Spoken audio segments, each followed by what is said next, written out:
Good afternoon. Welcome to this live broadcast of the Senate afternoon sitting on this day of the 11th of May, the year 2022. This live broadcast is brought to you by Parliamentary Broadcasting Unit in partnership with Kenya Broadcasting Corporation. Lined up for debate on the floor of the Senate on this day of the 11th of May, the year 2022, there is the County Allocation of Revenue Bill, Senate Bill number 1 of 2022, a bill that has been tabled by the Chairperson Standing Committee on Finance and Budget. This particular bill is on its second stage at the Senate. It is a bill that has been tabled by the Chairperson Standing Committee on Finance and Budget.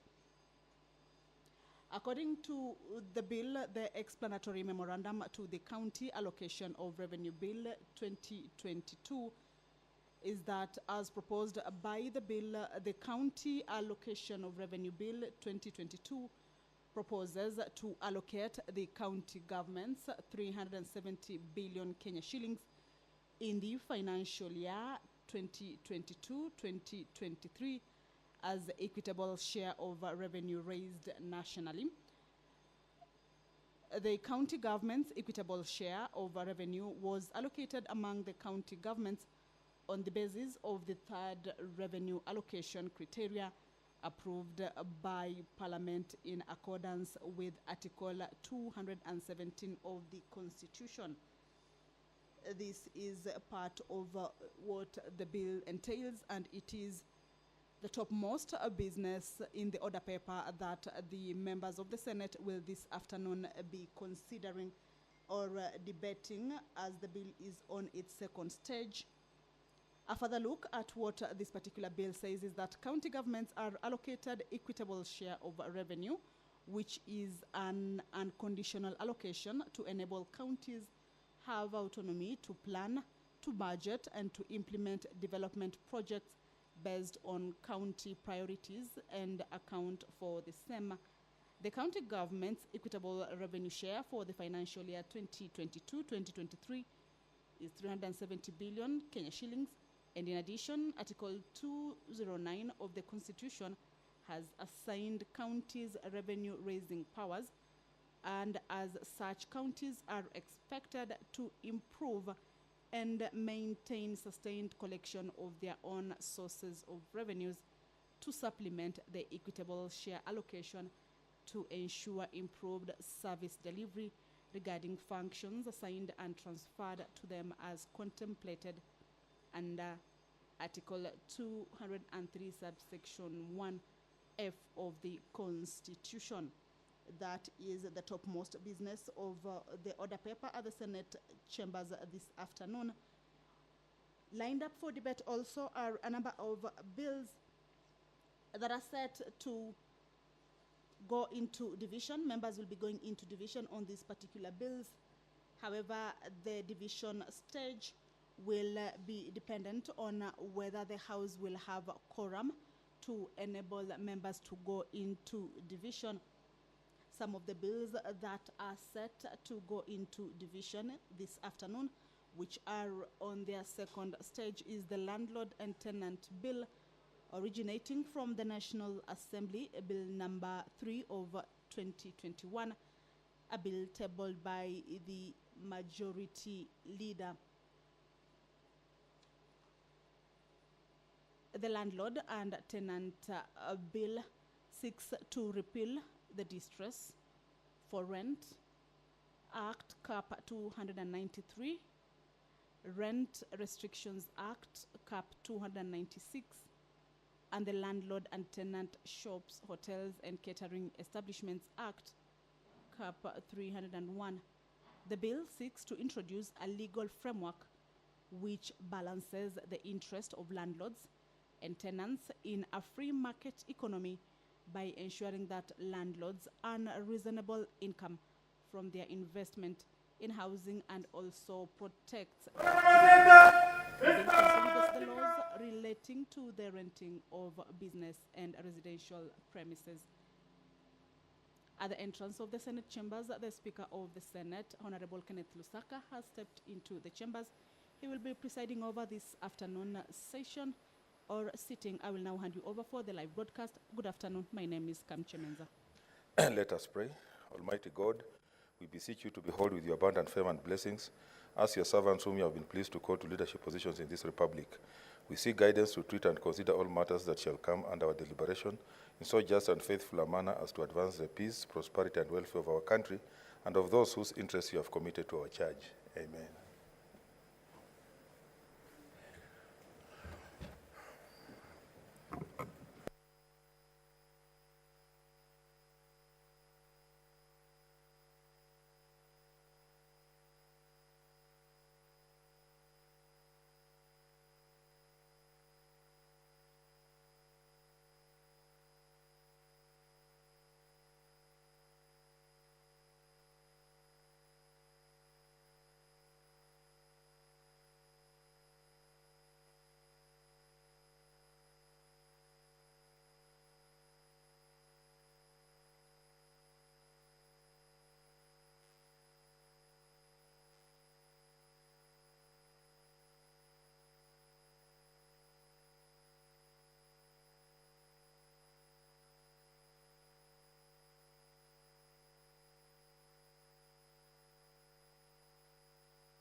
Order number 1, administration of oath. Order number 2, communication from the chair. Order number 3, messages. Order number 4, petitions.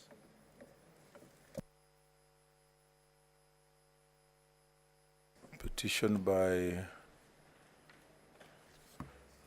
Cohesion.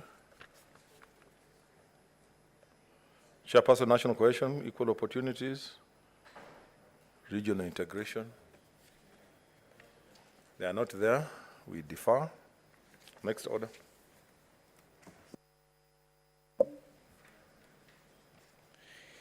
Order number 5, papers.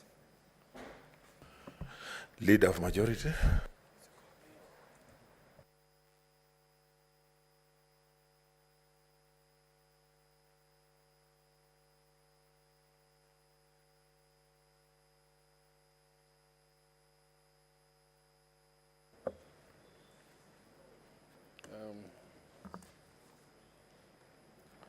Mr. Speaker, sir, I beg to lay the following papers on the table of the Senate today, 11th May 2022.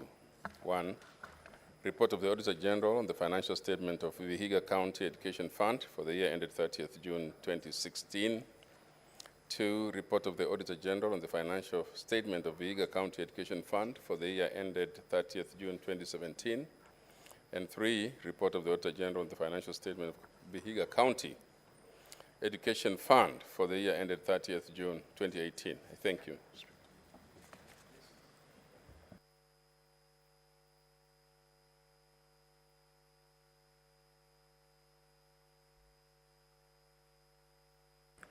Yeah, next order.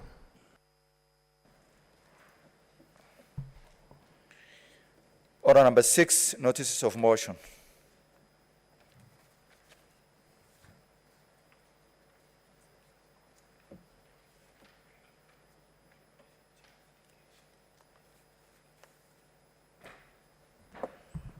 Chair Education.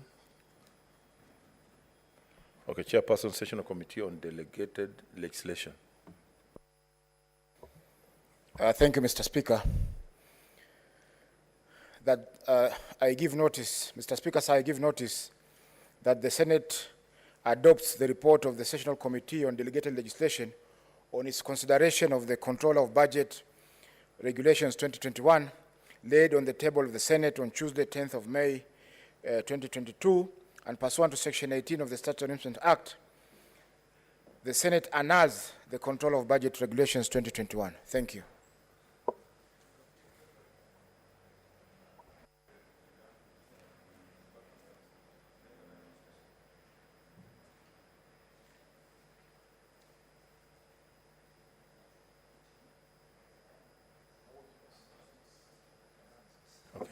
Chair Education or the Vice.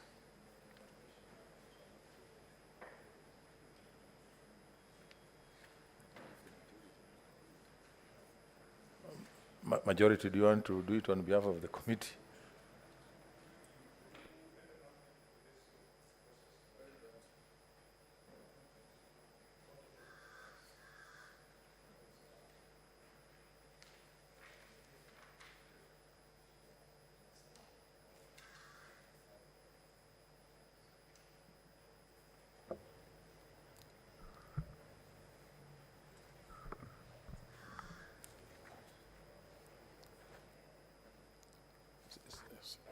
Mr. Speaker, sir, I beg to give notice of the following motion: that the Senate adopts the report of the Standing Committee on Education on the inquiry into early childhood development education, ECDE, landscape in the country, laid on the table of the Senate on Tuesday, the 10th May, 2022.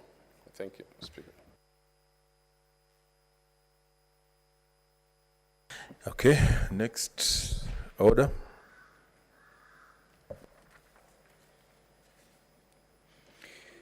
Order number 7, statements.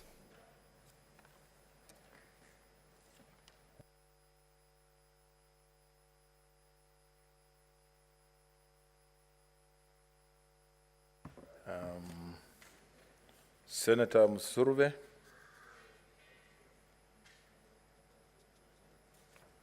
Another one,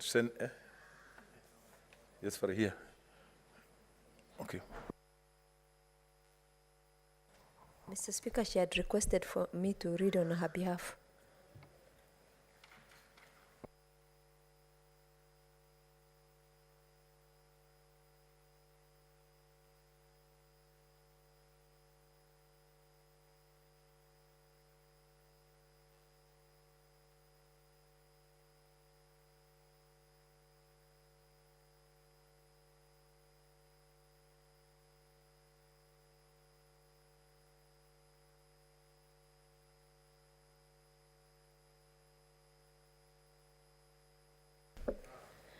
Mr. Speaker, I am reading this statement on behalf of Senator Musuruve on her request. Mr. Speaker, sir, I rise pursuant to Standing Order 47.1 to make a statement on a matter of general topical concern, namely the World Press Freedom Day. Mr. Speaker, hailed as the fourth pillar of the democracy, journalists have time and again risked their lives and reputation to reveal the details behind social happenings as such accidents, numerous events, or even scandals. In a bid to appreciate their hard work every year, on 3rd May of May is observed as World Press Freedom Day. Mr. Speaker, the special day celebrates the spirit of journalism and recognizes the dedication of journalists towards ensuring an informed populace. This is a day and an opportunity to celebrate the fundamental principles of press freedom, assess the state of the press freedom across the globe, defend the attacks on media independence, and pay tribute to journalists who sacrifice their lives in line of duty. This year's theme, Journalism Under Digital Siege. The theme highlights the ways that endanger journalism and its consequences on public trust over digital communication. It focuses on risk faced by journalists as a result of their surveillance and digital mediated attacks. Mr. Speaker, sir, as we celebrate this day, it is important to realize that our press freedom is one of the surest way of ensuring that there is some sense of security for all. Press has a major role to play in society, that is, gathering and dissemination of information. The purpose of the free press is to ensure that people are free to receive and convey information that is not manipulated or serving a particular person, entity, or interest. Mr. Speaker, sir, as we mark this day, I want to take this opportunity to applaud our remarkable journalists, reporters, John Alanamu, who won the CNN Multi-Choice Africa Journalists Award in 2009, was influenced on covering post-election violence and exposed corruption in high echoes of powers. He has exposed other ills in the society, including but not limited to terrorism, drug trafficking, and also celebrated Jeff Koinange, who has hosted many invigorating shows on Kenya television and shows in Kenya.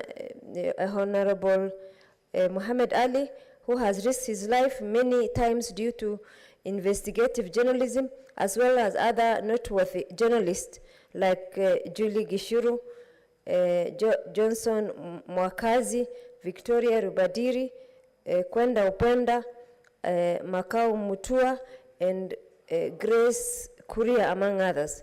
Mr. Speaker, sir, although journalism reporters play a big role in the society, they face myriad of challenges. These challenges include intimidation, physical or cyberbullying, surveillance, kidnapping, threats, arbitrary arrest, assault, and lack of access to public facilities, authorities, or data.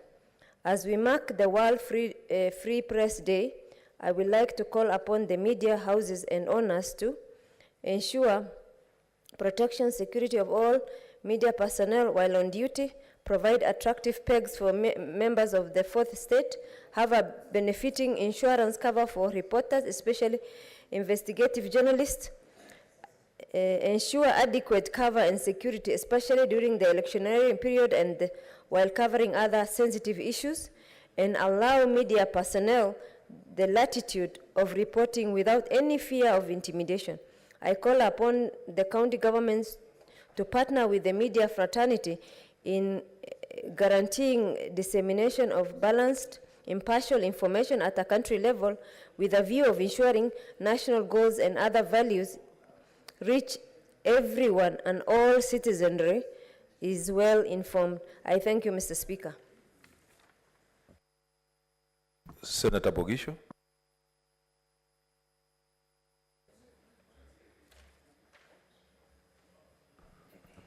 Mr. Speaker, sir, I beg to support this statement on World Press Day. Mr. Speaker, it is a very important day, the World Press Day, albeit the fact, Mr. Speaker, that the statement is coming a little late after the date, after a lot of debate has already gone on.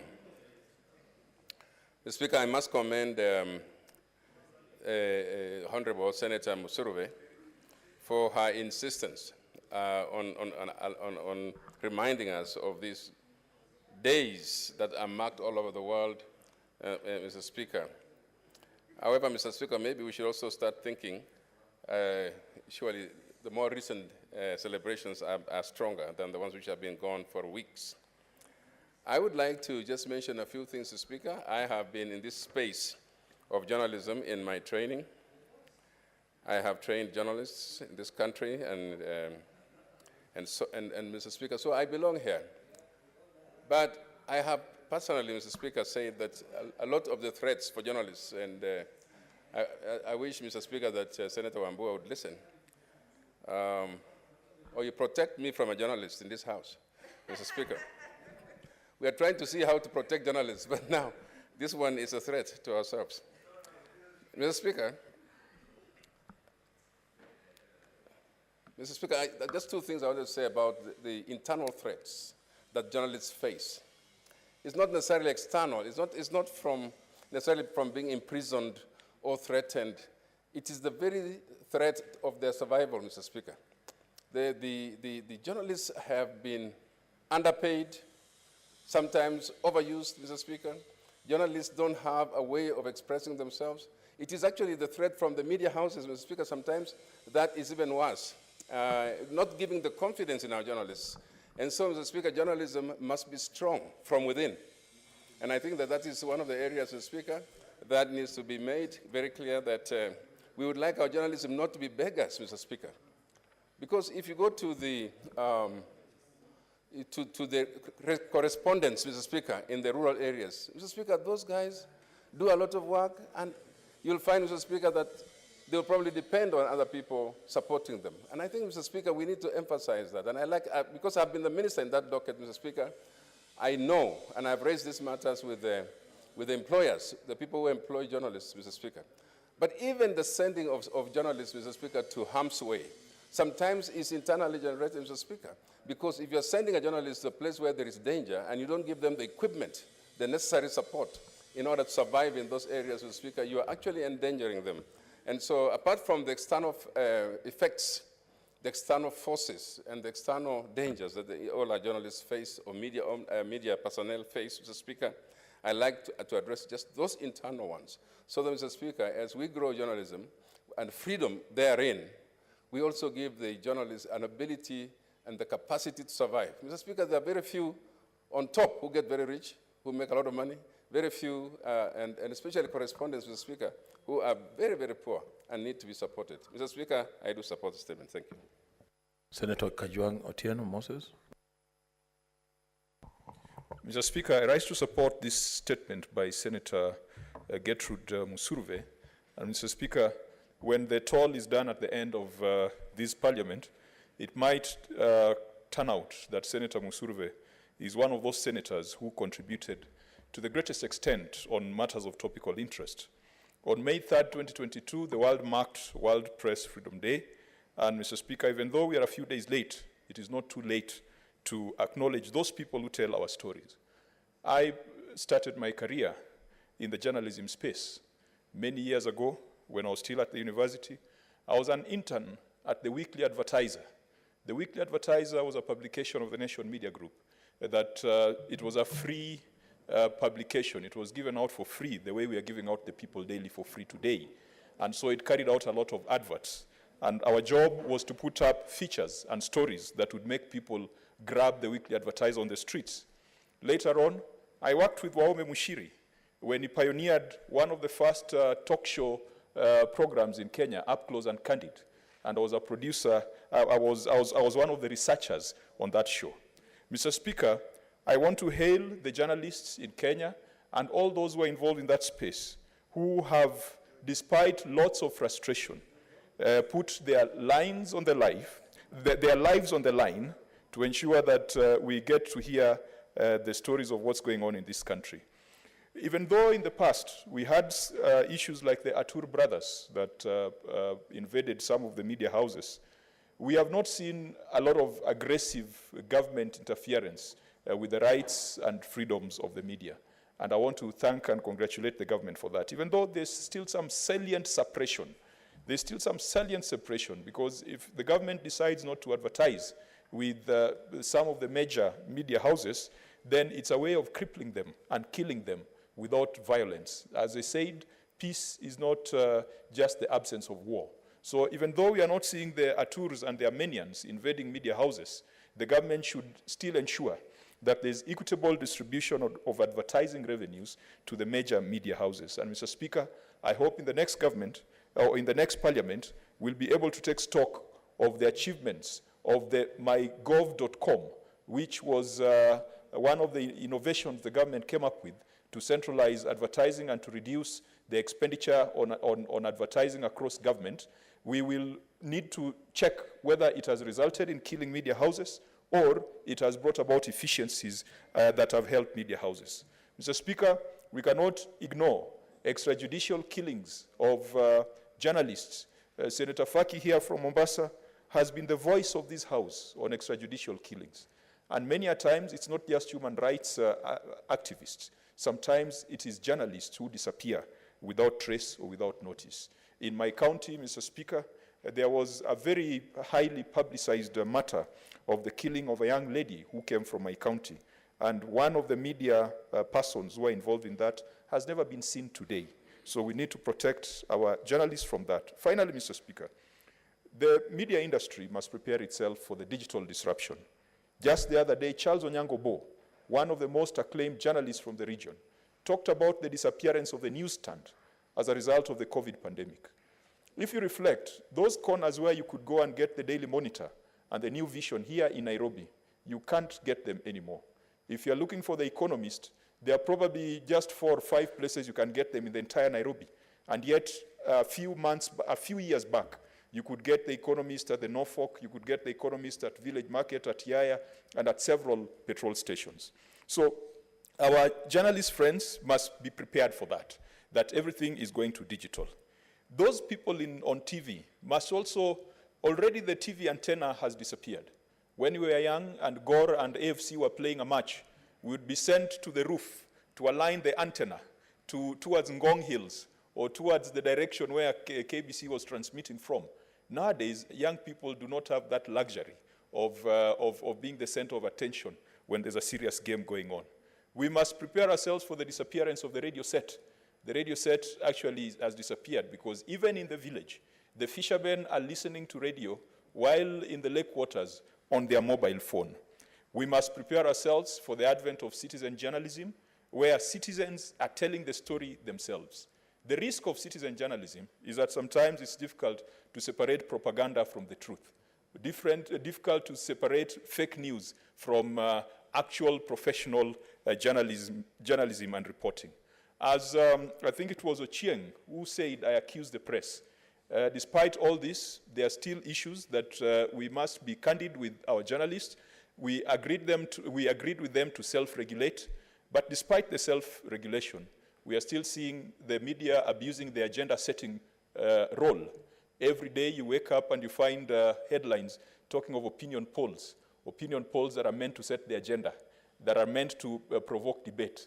Let them allow the politicians like Senator Wambua to set the agenda, not the media houses themselves. And finally, the issue of brown envelope journalism is a disease that has refused to live, but I believe that that disease will be solved once Baba V becomes a reality. Thank you, Mr. Speaker. Senator Wambua.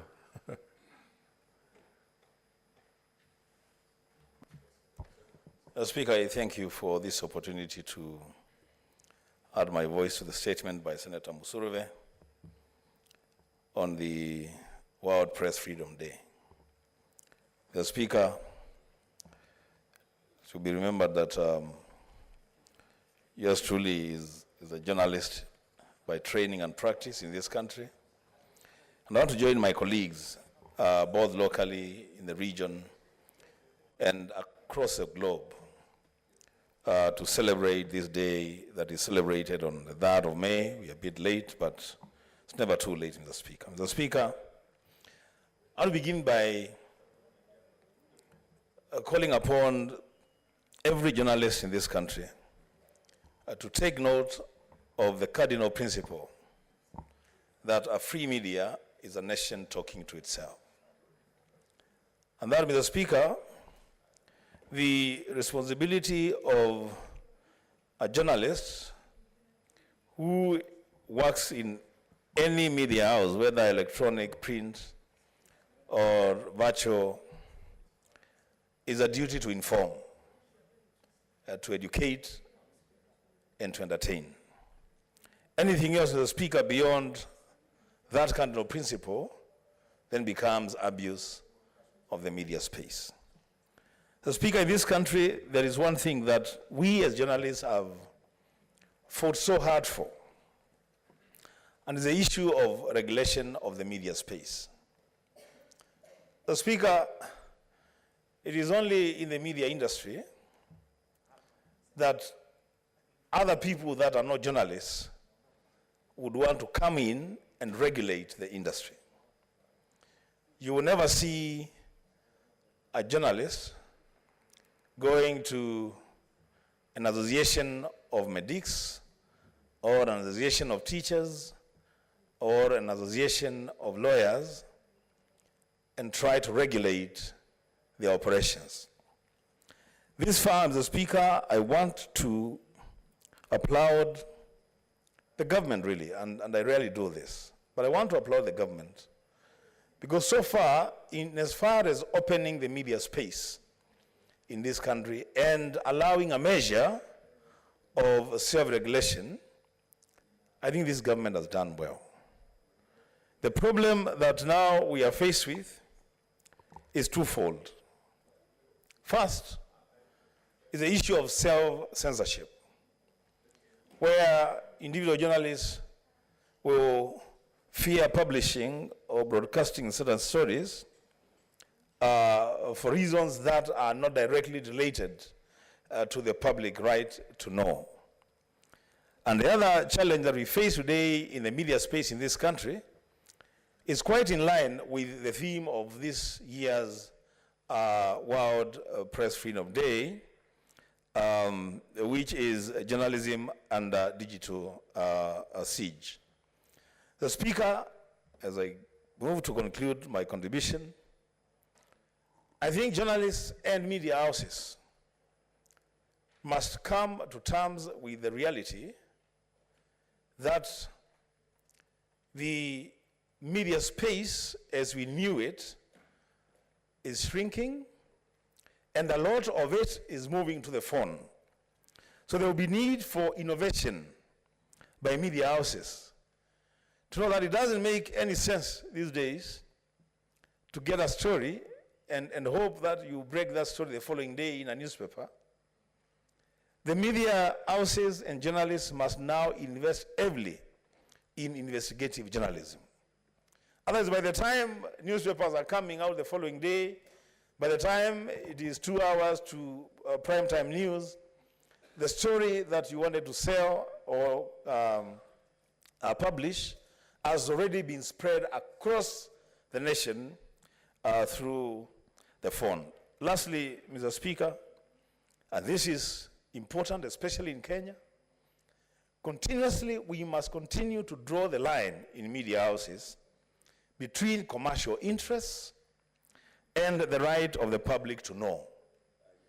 I know of many, many cases where journalists have been unable to publish even very well-researched investigative pieces to protect commercial interests because some organizations, some institutions have huge budgets for advertising. The Speaker, for journalism to play its role, its rightful role in this nation, that line must be clear, that there must be a difference between the commercial interests of a newsroom and the public right to know, which is held by practicing journalists. The Speaker, I support the statement. Thank you. I have a communication. Senator Pareno, you can take your seat. I have a communication. Honorable Senators, I would like to acknowledge the presence in the public gallery this afternoon of visiting former university students who are residents of Machakos County. They are at the Senate for a one-day study tour on the request of the Senator for Machakos County. Honorable Senators, in our usual tradition of receiving and welcoming visitors to Parliament, I extend a warm welcome to them, and on behalf of the Senate and on my own behalf, wish them a fruitful visit. I thank you. Senator Kajwa. Mr. Speaker, as is the tradition of this House, I would love to join you in welcoming the students from Machakos County. The only problem is that we cannot see them. Mr. Speaker. They were up here, the public gallery. Thank you, Mr. Speaker. In that case, I join you in welcoming the students from Machakos and in congratulating the Senator for Machakos, who is one of the newest entrants to this House, for inviting these students to this House. And I do believe and I do pray that either of them sitting in that gallery will one day be sitting on the floor of this House and will be addressing the nation from the floor of this House. Karibuni, and Mr. Speaker, I join you. Thank you so much. Senator Farhia. Thank you, Mr. Speaker. I also wish to join you in welcoming the delegation from a student from Machakos.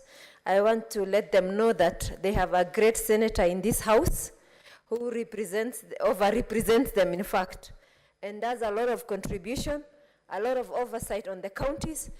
And it is my request on behalf of the senator from Machakos, when the election comes, you support her in getting her back to this house because she does a great job.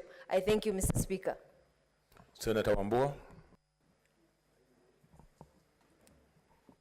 I thank you, Mr. Speaker, once again, and would like to join you and my colleagues to warmly welcome the visiting delegation of former university students from Machakos County. Mr. Speaker, I do this on my own behalf, on behalf of the great people of Kitui County, and standing in the gap for my sister, Senator Agnes Kavindu Mudhama, to tell the visiting delegation welcome. And as Senator Fari has alluded, Senator Kavindu Mudhama is actually the latest elected senator in this house. She has been here for barely 1.5 years, and she has distinguished herself as a true servant of the people of Machakos County. So my message to the people of Machakos County, through the delegation that has come, please find it in your heart to give Senator Kavindu another chance to come and serve you in this Senate. I thank you, Mr. Speaker. Senator Mwenye Haji Mohamed Faki. Asante pia mimi Mheshimiwa Spika, na jiunga naye kuwakaribisha wageni kutoka Machakos katika bunge la Senate, na karibuni, na pia tuampongeza seneta wenu Senator Agnes Kavindu Mudhama kwa kuweza kualika ili muweze kuona bunge la Senate linafanya kazi gani. Senator Mudhama ni naibu wa mwenyekiti wangu katika kamati ya kanuni, yani delegated legislation, na anafanya kazi nzuri sana. Kwa hivyo ni wajibu wetu sisi pia kumuunga mkono wakati ana issue zake, na vile vile pia wakati anapokwenda kujiunga na Wakenya wengine katika kushiriki katika uchaguzi mkuu tarehe 9 mwezi wa 8 mwaka huu.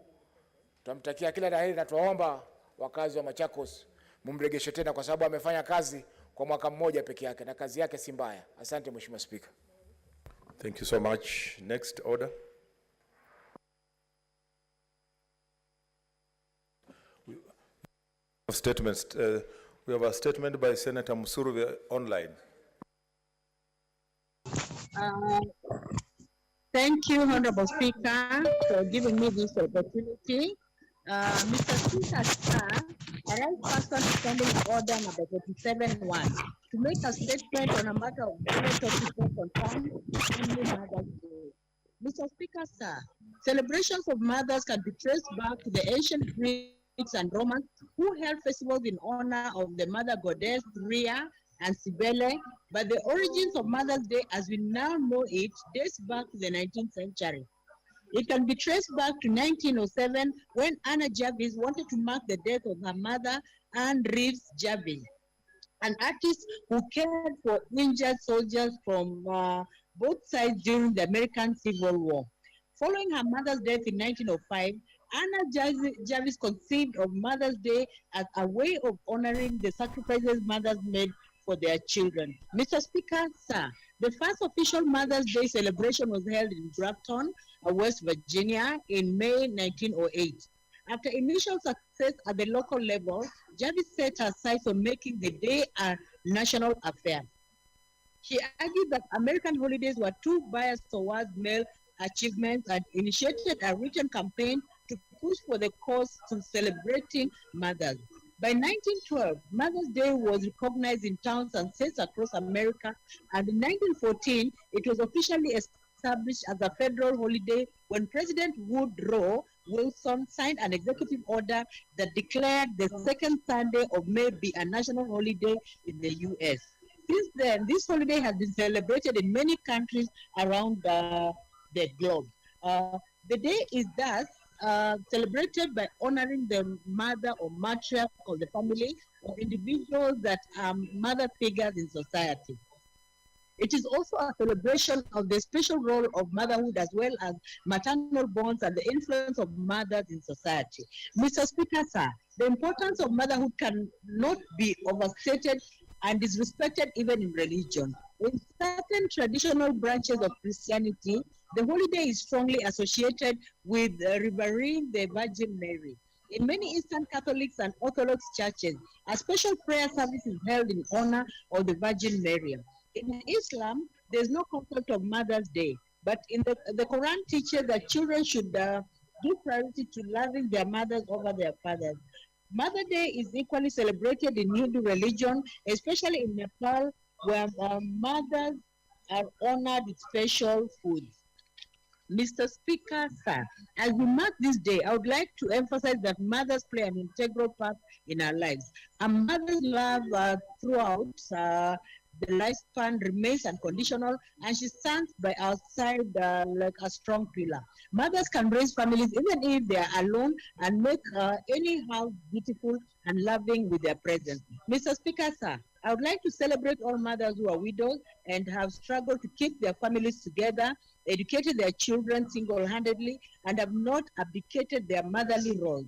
These mothers have chosen to be there for their children and have played a dual role of being both mother and father at the same time in equal measure. In the same breath, Honorable Speaker, I celebrate my mother, Damaris Kapuyai, who has been a pillar of our family since 2005 when our father, Mzee Inima, passed on.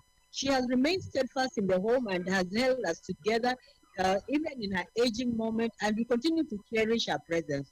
Honorable Speaker, I celebrate mothers of children with disabilities who have selflessly been the pillars of their children. Some of them have been divorced, isolated, and discriminated against together with their children, but they continue to be there for them. Some mothers who have children with disabilities have literally left their job to take care of their severely disabled children.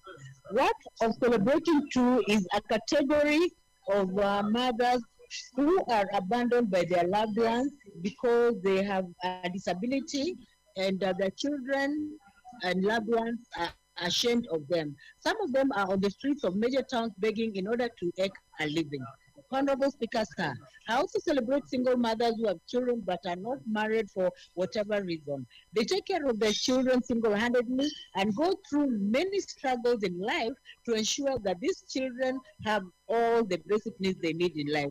Honorable Speaker, a mother's role in any family is clearly seen as that of a nurturer.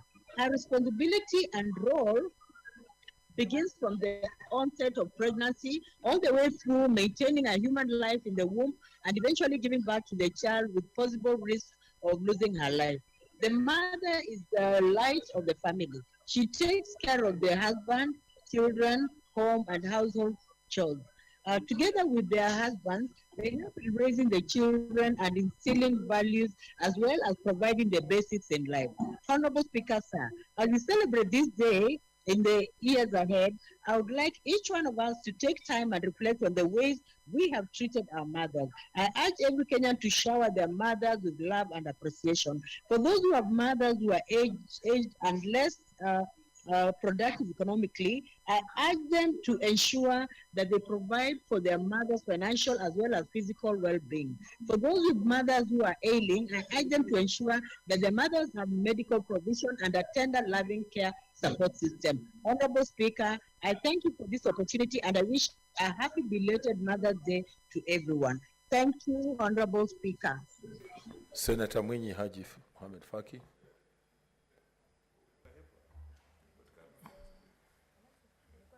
Mr. Speaker, I hadn't pressed the button. Thank you. Okay, next order.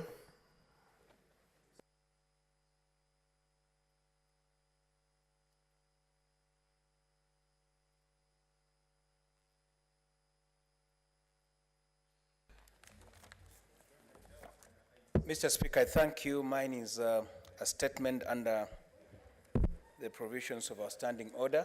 It's 48, paragraph 1. Mr. Speaker, I rise pursuant to the provisions of our standing order 48, paragraph 1, to seek a statement from the Standing Committee on Lands, Environment and Natural Resources on the status of the multi-million Shilling water project in Vega County. Mr. Speaker, in the statement, the committee should, number one, disclose the terms of engagement between the county government of Vega and the contractor, stating the terms of the project, the stipulated time frame for its completion, the construction status so far, as well as the expected date of handover. Number two, state the reasons for the delay in completion of this project, which was launched in July of the year 2018. Number three, state whether the project was tendered, providing details of who won the award, and lastly, provide a detailed breakdown on how the Kenya shillings 2 billion provided by the government of Belgium to the county government of Vega for the completion of the project has been utilized. Mr. Speaker, this is a very important statement for the people of Vega. We are aware that the government of Belgium sponsored this project and gave a total of about 2 billion for the implementation of the same. And Mr. Speaker, 4 years down the road, the people of Vega still do not have water. So it is absolutely important for the Committee on Lands and Natural Resources to give us a response in the stipulated time so that the people of Vega can know exactly where they stand in terms of a provision of clean piped water, which was fully paid for, Mr. Speaker. Thank you.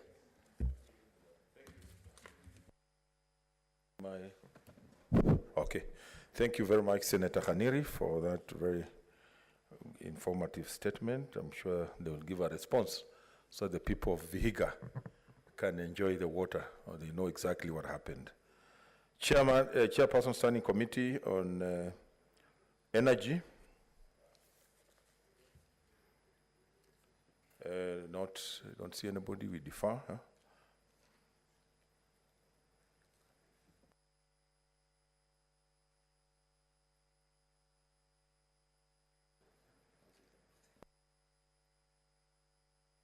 Okay, I don't see the chair, so I'll drop that statement. The Chairperson Standing Committee on Health. I also don't see the chair or vice.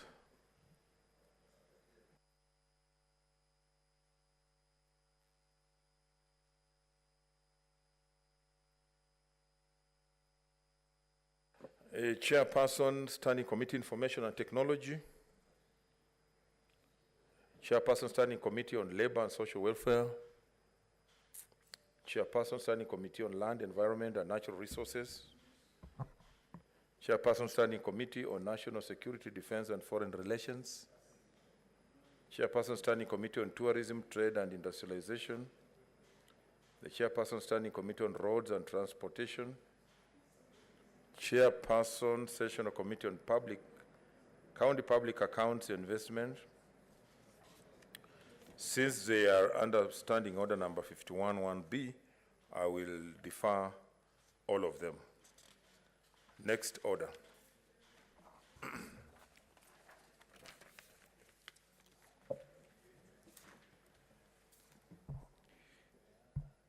Order number 8, the county allocation of revenue bill, Senate Bills number 1 of 2022.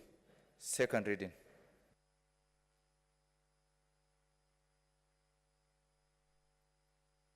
Senator Farihia, on behalf of the committee.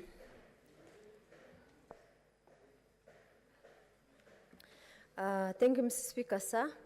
I beg to move that the county allocation of revenue bill, Senate Bill number 1 of 2022, be read as a second time. Mr. Speaker, the county allocation of revenue bill was introduced into the Senate pursuant to the provisions of Standing Order 182-1 of the Senate Standing Orders. The bill is sponsored by the Standing Committee on Finance and Budget. Mr. Speaker, the bill was published on 8th of April 2022 and subsequently tabled in the Senate for first reading on 27th of April 2022. Thereafter, Mr. Speaker, the bill was committed to the Standing Committee on Finance and Budget for consideration pursuant to Standing Order 141 of the Senate Standing Orders. Mr. Speaker, sir, Article 218(1)(b) of the Constitution provides that at least 2 months before the end of each financial year, there shall be introduction in Parliament a county allocation of revenue bill, which shall divide among the counties revenue allocated to the county level of government on the basis determined according to the resolution of in force under Article 217. The CARA, Mr. Speaker, 2022 divides among the counties the equitable share of the national revenue that is allocated to the county level of government as reflected by Annual Division of Revenue Act, DORA, for the financial year 2022-2023. Mr. Speaker, sir,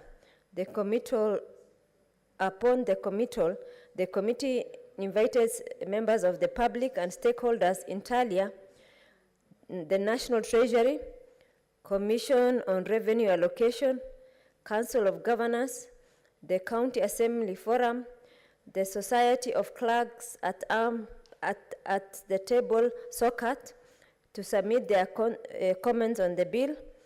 The committee also invited non-state actors who provided quite insightful views regarding the content of the bill.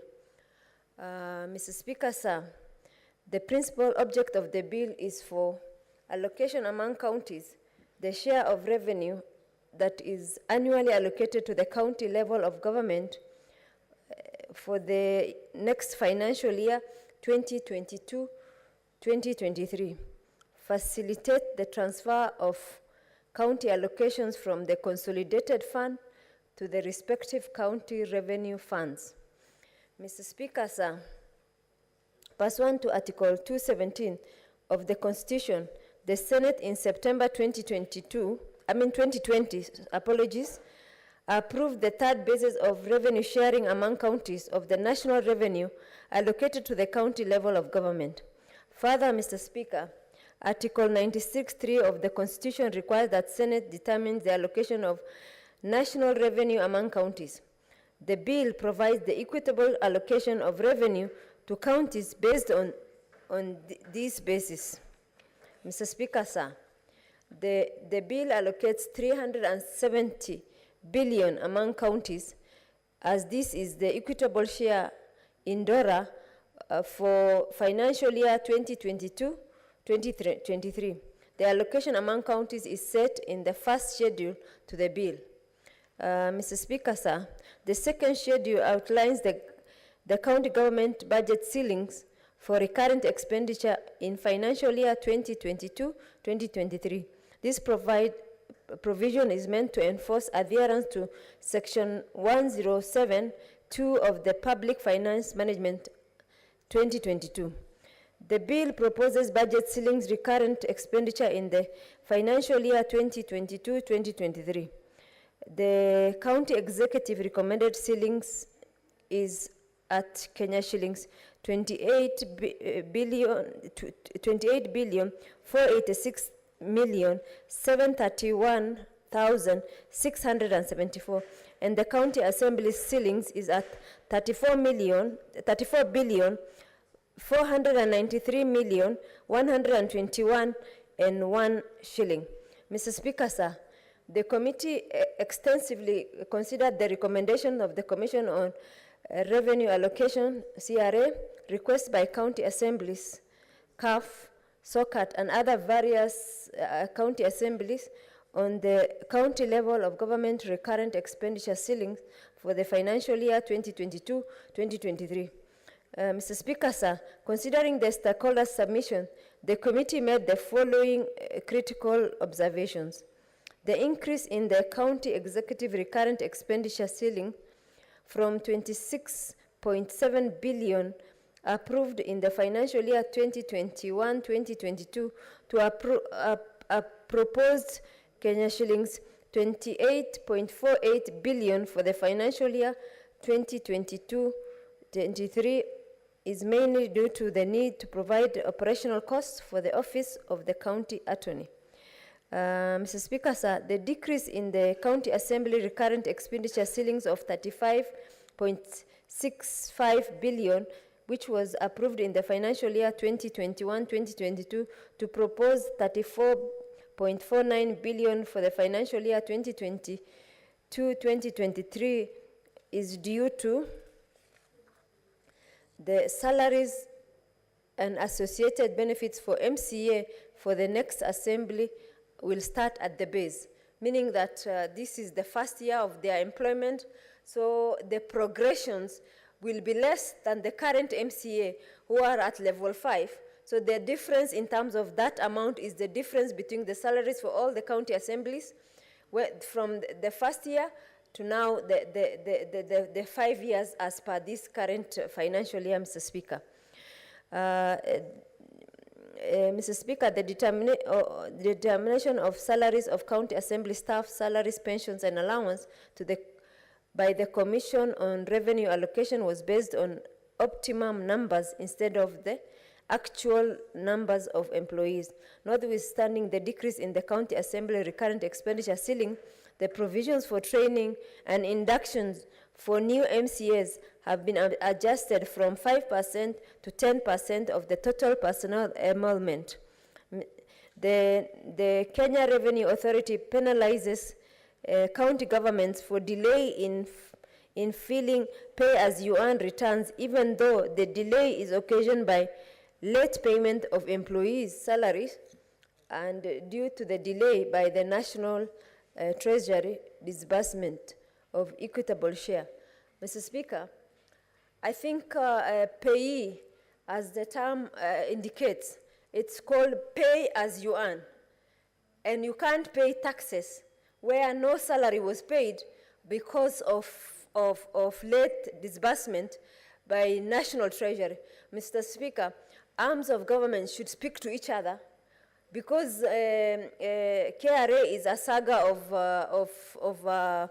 or it's part of the Department of Treasury, and therefore they should speak to each other in such a way that no county or county assembly is punished with high penalties, because in the first place, either the executive or the county assemblies have not paid their salaries. And the pay as you earn, as the name suggests,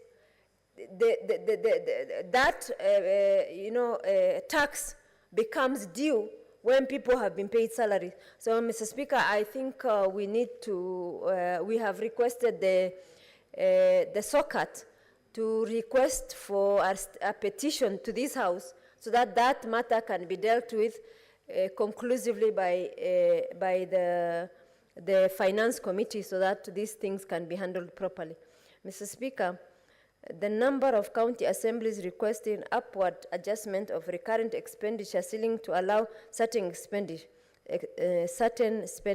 However, it is noted that the sense of the spending would be classified as development expenditure. So there were so many requests asking for the increase of the recurrent expenditure ceiling by county assemblies. But when the Finance Committee analyzed critically those expenditure, we discovered that they were more development nature than a recurrent cost, Mr. Speaker. Mr. Speaker, the request by the County Assembly of Garissa to increase its recurrent expenditure ceiling by 20 million to enable construction of chamber and restoration of the equipment destroyed by fire. The request by Nairobi, those are some of the examples. Adjustment of recurrent expenditure ceiling to enable leasing of MCA offices within the proximity of assembly precedents. Further, this expenditure will be quite expensive in the long run, Mr. Speaker. So those were not accepted by our committee. The request by SOCA to adjust recurrent expenditure ceiling by County Assembly to provide additional allocation to cater for public participation independent from the operations and maintenance would be achieved if the mechanism were put in place to ascertain the actual expenditure. So in that case also the estimates were not clearly tabulated to determine whether those will be the real expenditure. I mean, almost, correct estimate of what is required, Mr. Speaker. The committee recommends that the House approve the bill with amendments to the second schedule of County Assembly's recurrent expenditure ceilings by additional 85.4 billion to enable the 83 million to enable the assemblies to compensate the actual number of employees. To minimize operational costs, County Assembly renting offices for MCA while in the County Assembly precinct should plan to construct or acquire such offices. County government should notify Kenya Revenue Authority of late payment of salary due to delayed disbursement of equitable share as means to mitigate the imposition of penalty or delay for filing of return. Mr. Speaker, in conclusion, the committee acknowledges all stakeholders and members of the public who made insightful contributions and recommendations to the bill, particularly the following stakeholders who have been quite instrumental to the operations of the committee: the National Treasury, the Commission on Revenue Allocation, CRA, the Council of Governors, COG, the County Assemblies Forum, the Society of Clerks at the Table, the Institute of Certified Public Accountant of Kenya, the International Budget Partnership, IBB Kenya chapter, the Institute of Societal Accountability, TISA. Mr. Speaker, in addition, the committee thanks the Office of the Speaker, the Clerk of the Senate for the support extended to the committee. Further, the committee appreciation to the committee secretariat for facilitation offered to the committee in the execution of its mandate. Mr. Speaker, sir, I appreciate all members of the committee for their patience, sacrifice, and commitment to public service, which enabled the committee to complete the assigned task within the stipulated time. Mr. Speaker, I thank you and I beg to move and request Senator Kajwang to second. I thank you, Mr. Speaker.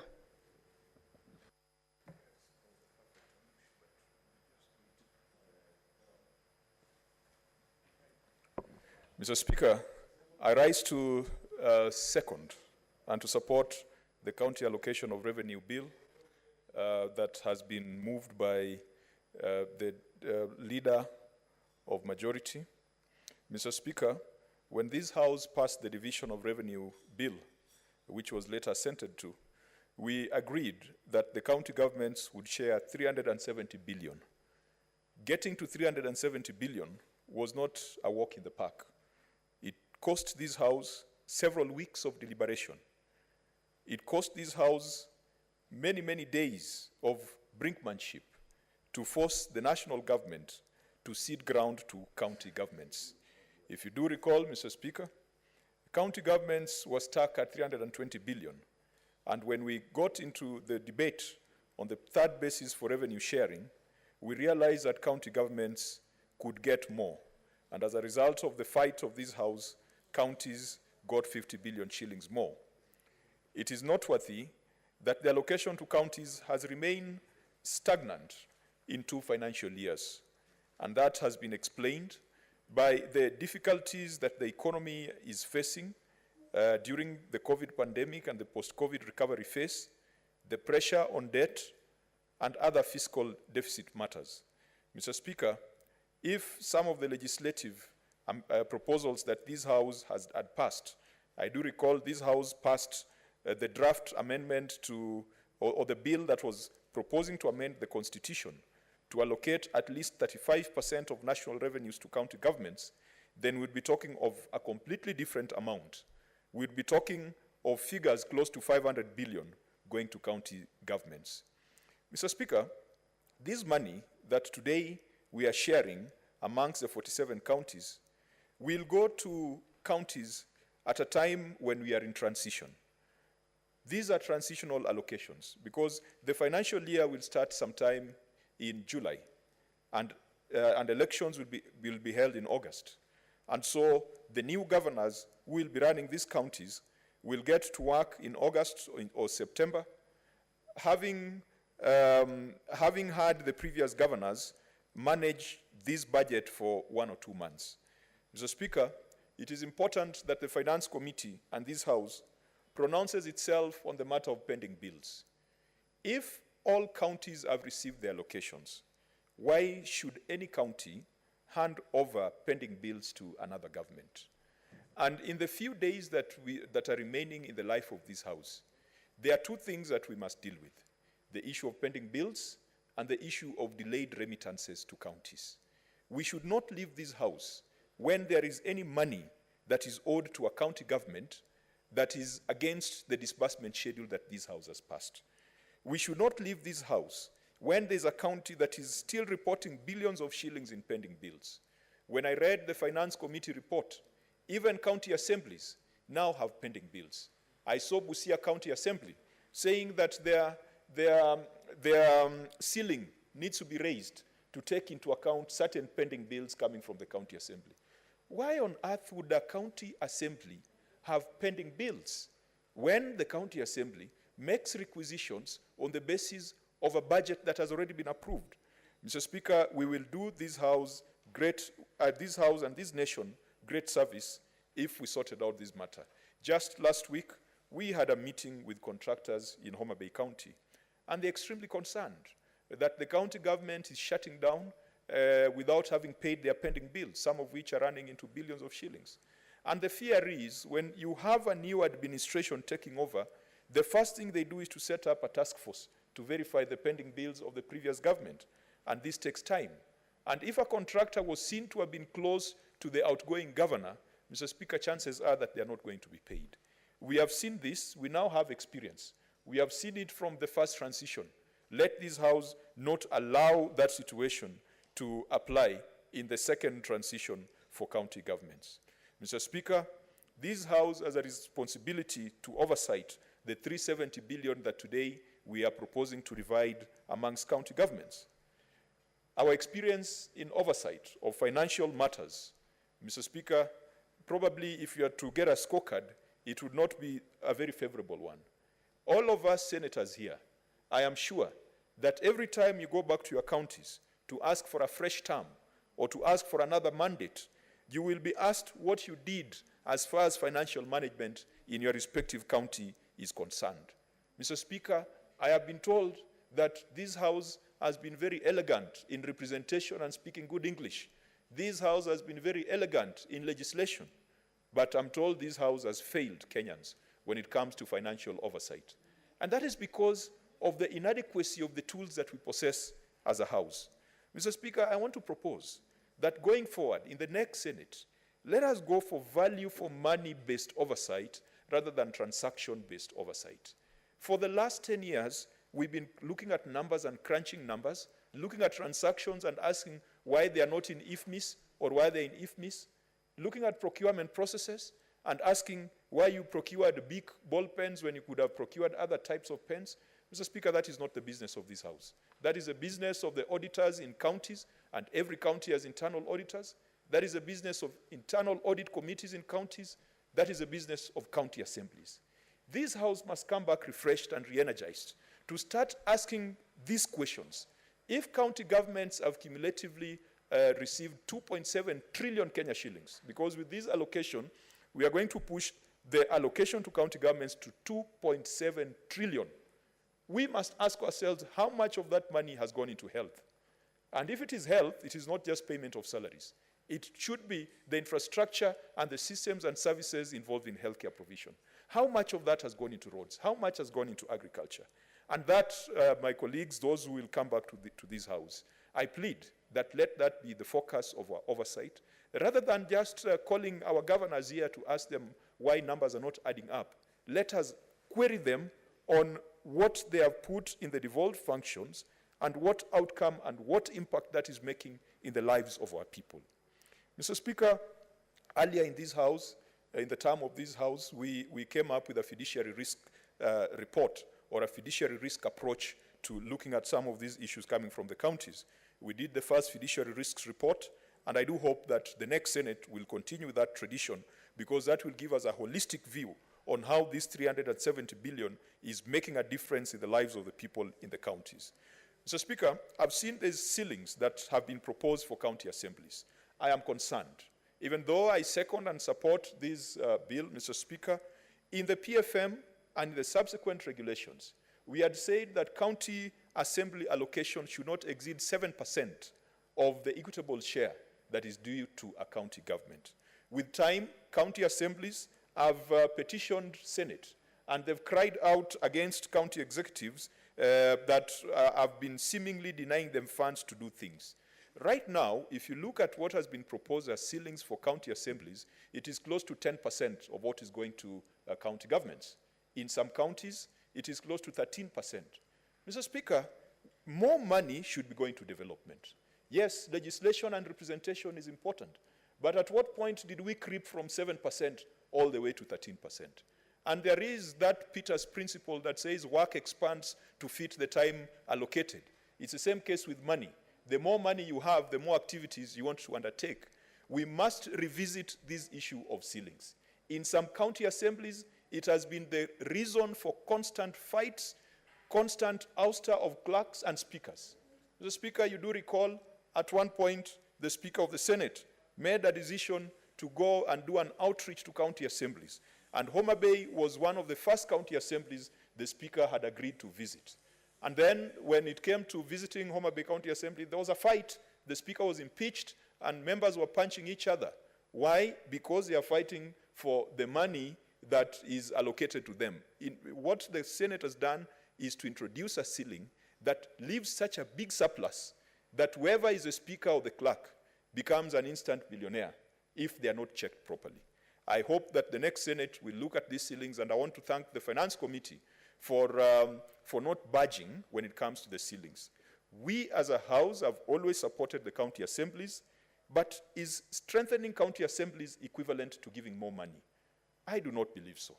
Mr. Speaker, of the 47 county assemblies, it does not make sense for each county assembly to attempt to replicate the Senate. I want to put the proposal that in our regional economic blocks, even county assemblies must start looking at themselves from that perspective. If you are going to get some unique skills, fiscal analysts, for example, forensic auditors, for example, you probably are not going to get 47 of them. But you could organize yourselves, group yourselves, so that some of those skills that are hard to come by, legislative drafters, I don't think we've got enough in this country to serve the 47 county assemblies and to serve the national assemblies. So it is foolhardy to say that each county assembly wants an allocation that can make it look and function like the Senate, because that has always been the argument for increased allocation for county assemblies. Strengthening county assemblies is about the people, it's about the systems, it's about the capacity to deliver. It's not just about money. So, Speaker, as I support this, I also just want to mention that this bill that I'm supporting has proposed to allocate to my county of Homa Bay 7 billion, close to 8 billion shillings. And I'm glad that when I took over as a senator for Homa Bay in the financial year 2014-2015, Homa Bay was only getting 4.9 billion. And so if my scorecard was anything to go by, is that every single year I've sat in this house and I've faithfully participated in the debate on DORA and the debate on CARA. Because, Mr. Speaker, these are the two most important pieces of legislation for members of this House. The division of revenue, the allocation of revenue, and the basis for allocation of revenue. And I have sat here, and all the members I can see in this House today have sat faithfully to ensure that the voices of their constituents are heard. With that, I would have expected that the indicators around maternal mortality, around improvement of health, around access to markets, around agricultural productivity would have increased. Mr. Speaker, we must find a framework so that when we are getting some of these reports from the Auditor General, it is also accompanied by a report from the Kenya National Bureau of Statistics to see how some of those indicators have responded. One thing worries me that today there are many political parties in Kenya, and every region in this republic has got a governor who owns a party. And Mr. Speaker, this is not hearsay. If you go to Rift Valley, Governor Lonyangapuo is a leader of a party, and former Governor Bomet Isaac Ruto is a leader of a party. If you go to Western Kenya, Governor Bungoma is a leader of a party. If you go to Nyanza, Governor Obado is a leader of a party. If you go to Central, Governor Wairia is a leader of a party. In Eastern, it is even worse, because Kiraitu, Wambora, Ngilu, Kibwana, Mutua, all of them have got political parties. If you go to the coast, Governor Kingi is a leader of a party. Northeastern, Governor Roba is a leader of a party. Mr. Speaker, what is it that is making governors who previously were just rank and file members of other political parties become political party leaders? It is because they are looting the money that we are sending to the counties. It is because we have given them the space to use this money for things that are not devolution related. We are giving them money for them to use for political mobilization. And that is why many of them want to sit on the table when national coalitions and formations are being made. And they keep listening and benchmarking. They want to find a space where their corruption shall be entertained. And when they hear that the conversation in a coalition is not that favors corruption, they switch allegiances. And they will be in a marriage today, divorce tomorrow, marry again, and it is because they are looking for a house that will not hound them and a house that will not follow them. This phenomenon, Mr. Speaker, how many senators here have got political parties? Does it mean that the senators in this house have got no political gravitas? Does it mean that the senators in this house are incapable of political mobilization? Mr. Speaker, this is why the nation thinks that this Senate has let them down when it comes to oversight of the resources that go to counties. Some governors have got choirs. Others are inspecting guards of honor as if they're the presidents of the Republic of Kenya. And all this is financed by this 370 billion that we are sending out to counties today. Mr. Speaker, when we come back to this Senate, for those of us who will be lucky enough to be elected back, we need to address some of these issues and make sure that we tighten the loopholes that exist, and that we make sure that those who will become governors are not other gods, are not other demigods, that they will be people who will be driven to serve the people that have voted them into office. I pray, Mr. Speaker, that when we come back to this House, we will have a sober conversation on how to increase the allocation to county governments. We have talked of 35% of national revenue. I still do believe, Mr. Speaker, that 35% of national revenue is not too much for devolved functions. If you have devolved roads, and if you have truly devolved health, and if you've truly devolved agriculture, and if you've truly devolved all those functions in the fourth schedule, 35% is not even enough, Mr. Speaker, to spur that kind of broad-based grassroots productivity that we so desire. Mr. Speaker, when we come back to this House, we could have stricter scrutiny on on-source revenue. Unfortunately, some of the decisions of the courts have tied the hands of the Senate when it comes to oversight of on-source revenue.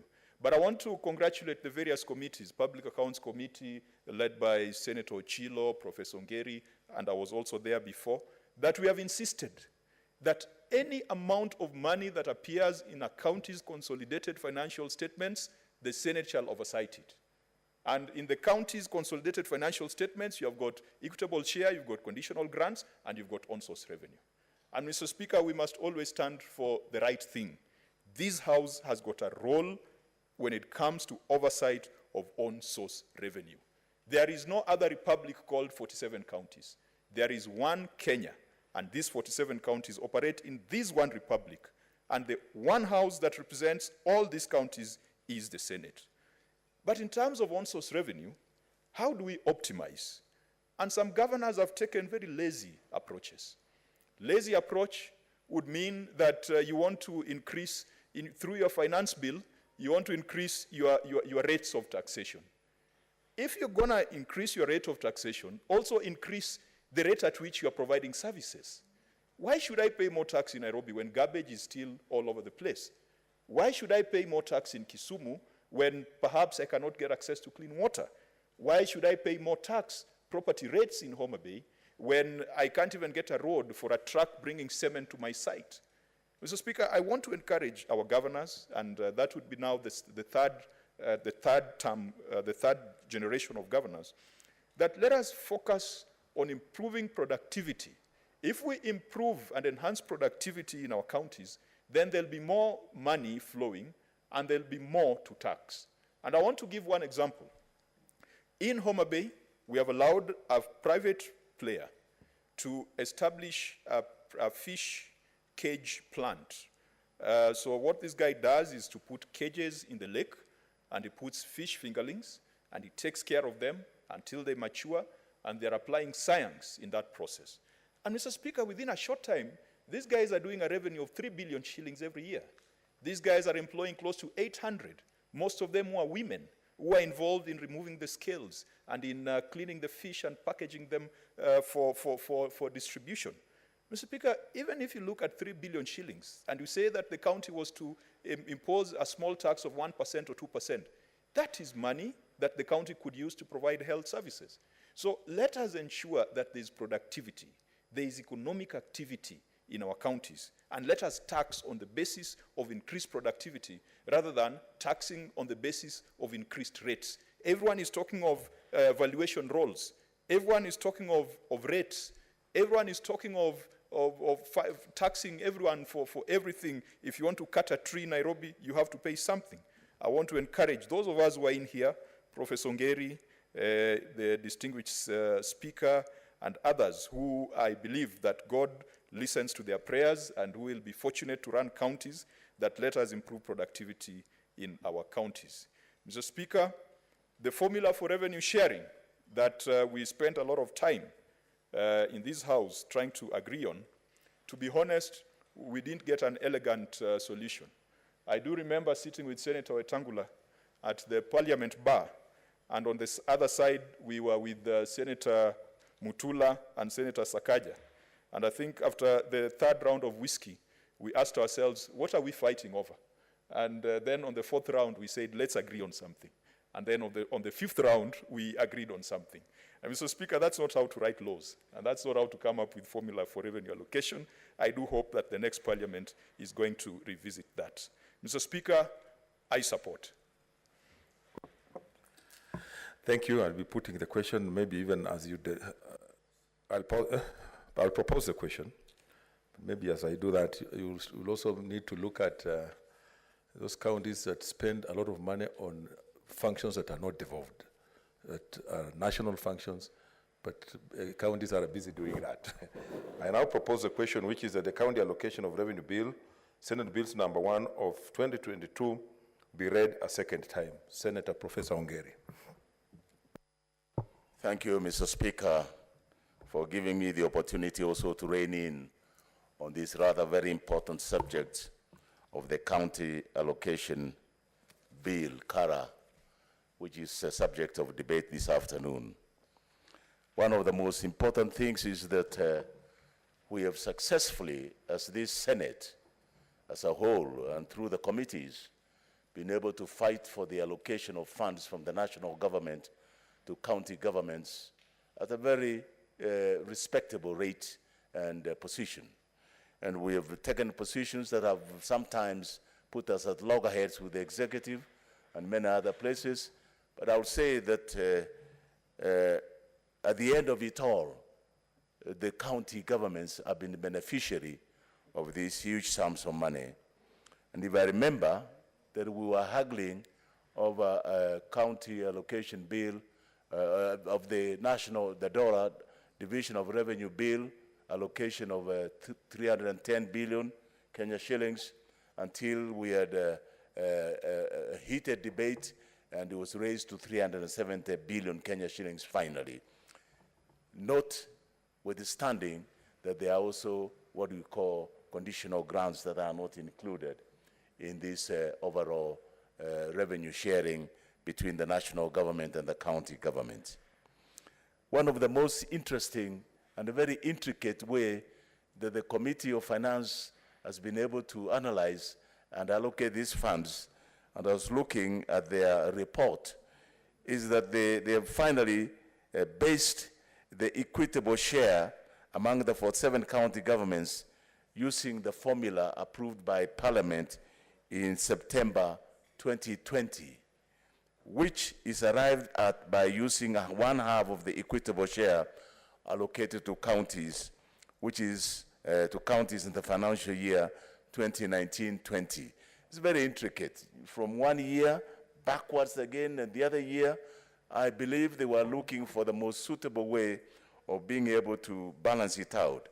And therefore, the balance of 211 billion out of 370 billion Kenya shillings, after having netted out 158 billion, 25,000, to be able to be equitable, shared among all the counties equally. They've now netted out 211 billion, 0.75 to cater for population, in accordance with the population, 18%, health, 17%, agriculture, 10%. And I'll pause there. Mr. Speaker, if you look at the population, some of the counties are highly populated, like Kisii and Nyamira, and I believe Homa Bay and Vega. They are very densely populated.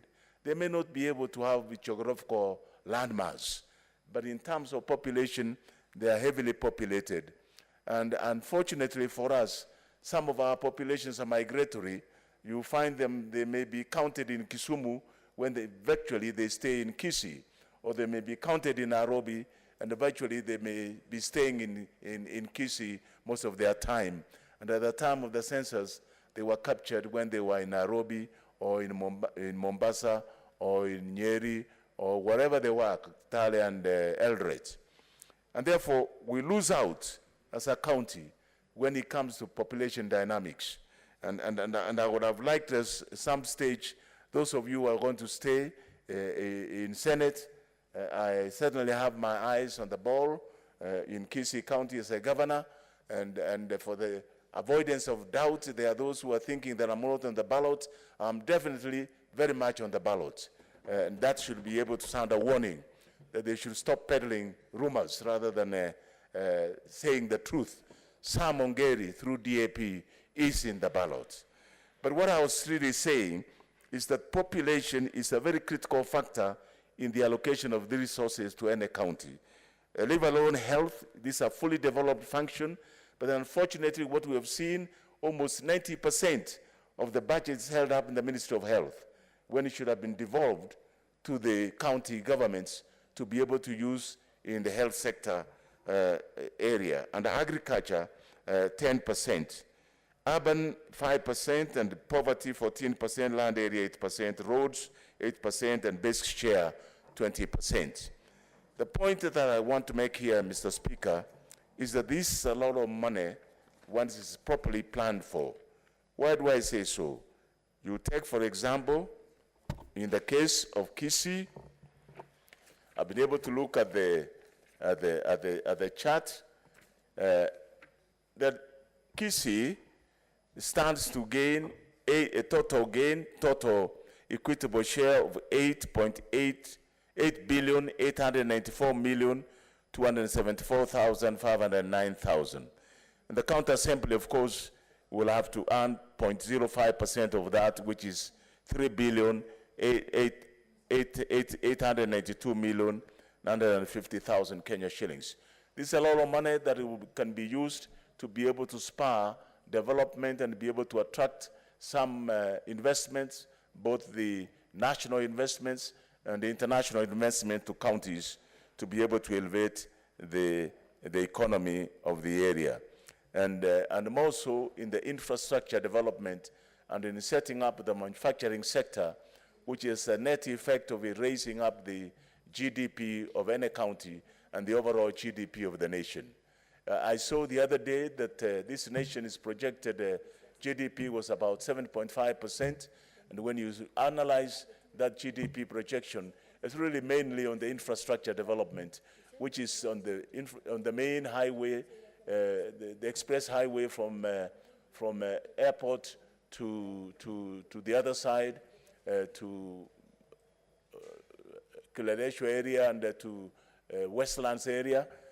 And that does not affect the common mwananchi who's stuck with these poverty lines at the agricultural level, at homes, at the urban centers. And I would like to see that kind of GDP spread and growth being spread out throughout the sectors of the economy, particularly touching the poor, the very poor that we shall be dealing with, whom we deal with, where we come from as sons and daughters of those poor peasants and poor rich and poor people who are in urban areas, in the urban settings. And we certainly represent these urban counties that need us so much money. So, Mr. Speaker, one of the things that has been a major problem, and I believe, Mr. Speaker, when you and me become governors, one of the things that we shall be asking the Senate to do for us is to be able to have speedy release of funds from the National Treasury. This has been one of the biggest headaches. The exchequer release issues have been a headache for county government governors, and they have been able to literally camp at the National Treasury to be able to get the money for their use.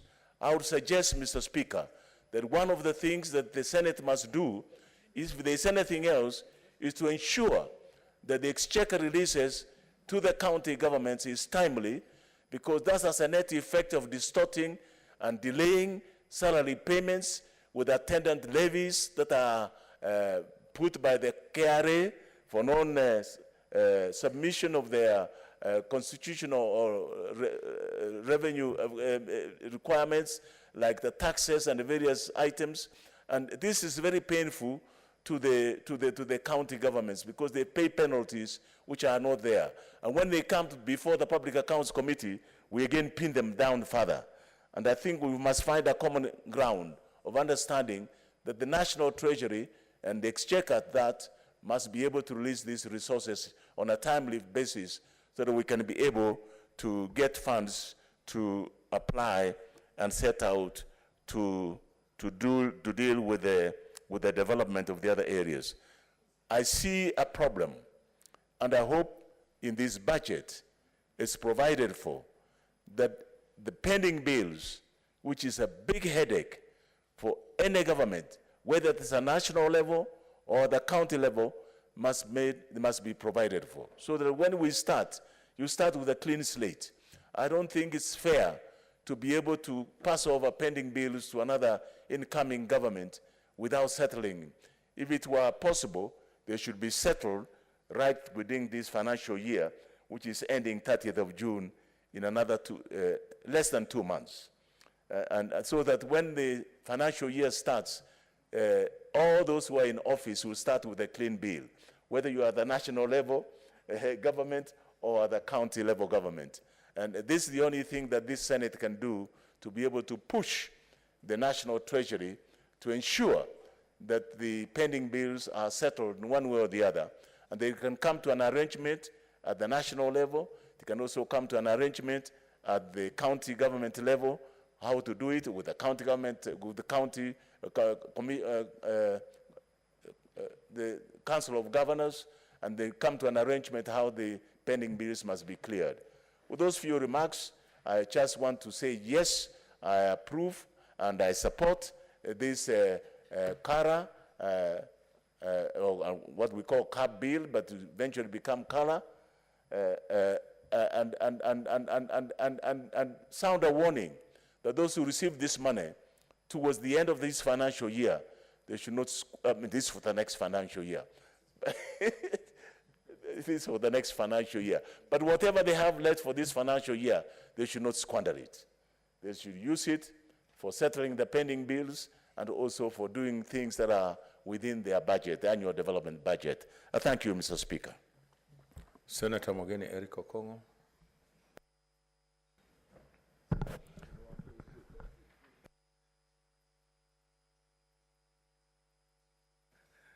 Thank you, Mr. Speaker. I also rise to support this bill and congratulate members of the Finance Committee for coming up with this bill that will guide allocation of money to our counties in the financial year 2022-2023. Mr. Speaker, the main purpose of this money and making this statement to appeal to our brothers and sisters who are managing counties is to assist counties to provide services to the people through development projects and the provision of services. But Mr. Speaker, as Senator Kajwang has ably put it, this money is turning out to be like pocket money for our governors, Mr. Speaker, which is really unfortunate, Mr. Speaker. People who enacted the 2010 Constitution for the Republic had expectation and hope that if we devolve some of the most critical services to our counties, like health, our people will access quality and affordable health care back at the counties. But Mr. Speaker, the reality on the ground, I don't know about other counties, but the reality on the ground from the county of Nyamira, where I come from, is that this money has not touched the lives of the people on the ground, especially on provision of services. Mr. Speaker, if you compare like teaching, where we have teachers paid by national government and ECD teachers who are paid, I mean teachers paid by national government in primary and secondary schools and teachers paid by county governments for ECD. The ones paid by county governments, Mr. Speaker, at the ECD level are the most miserable, Mr. Speaker. They don't have good conditions of service. Most of them are serving on contract. They are not on permanent and pensionable terms. They don't have Medicare. Those whose contracts come to an end are never paid their gratuity.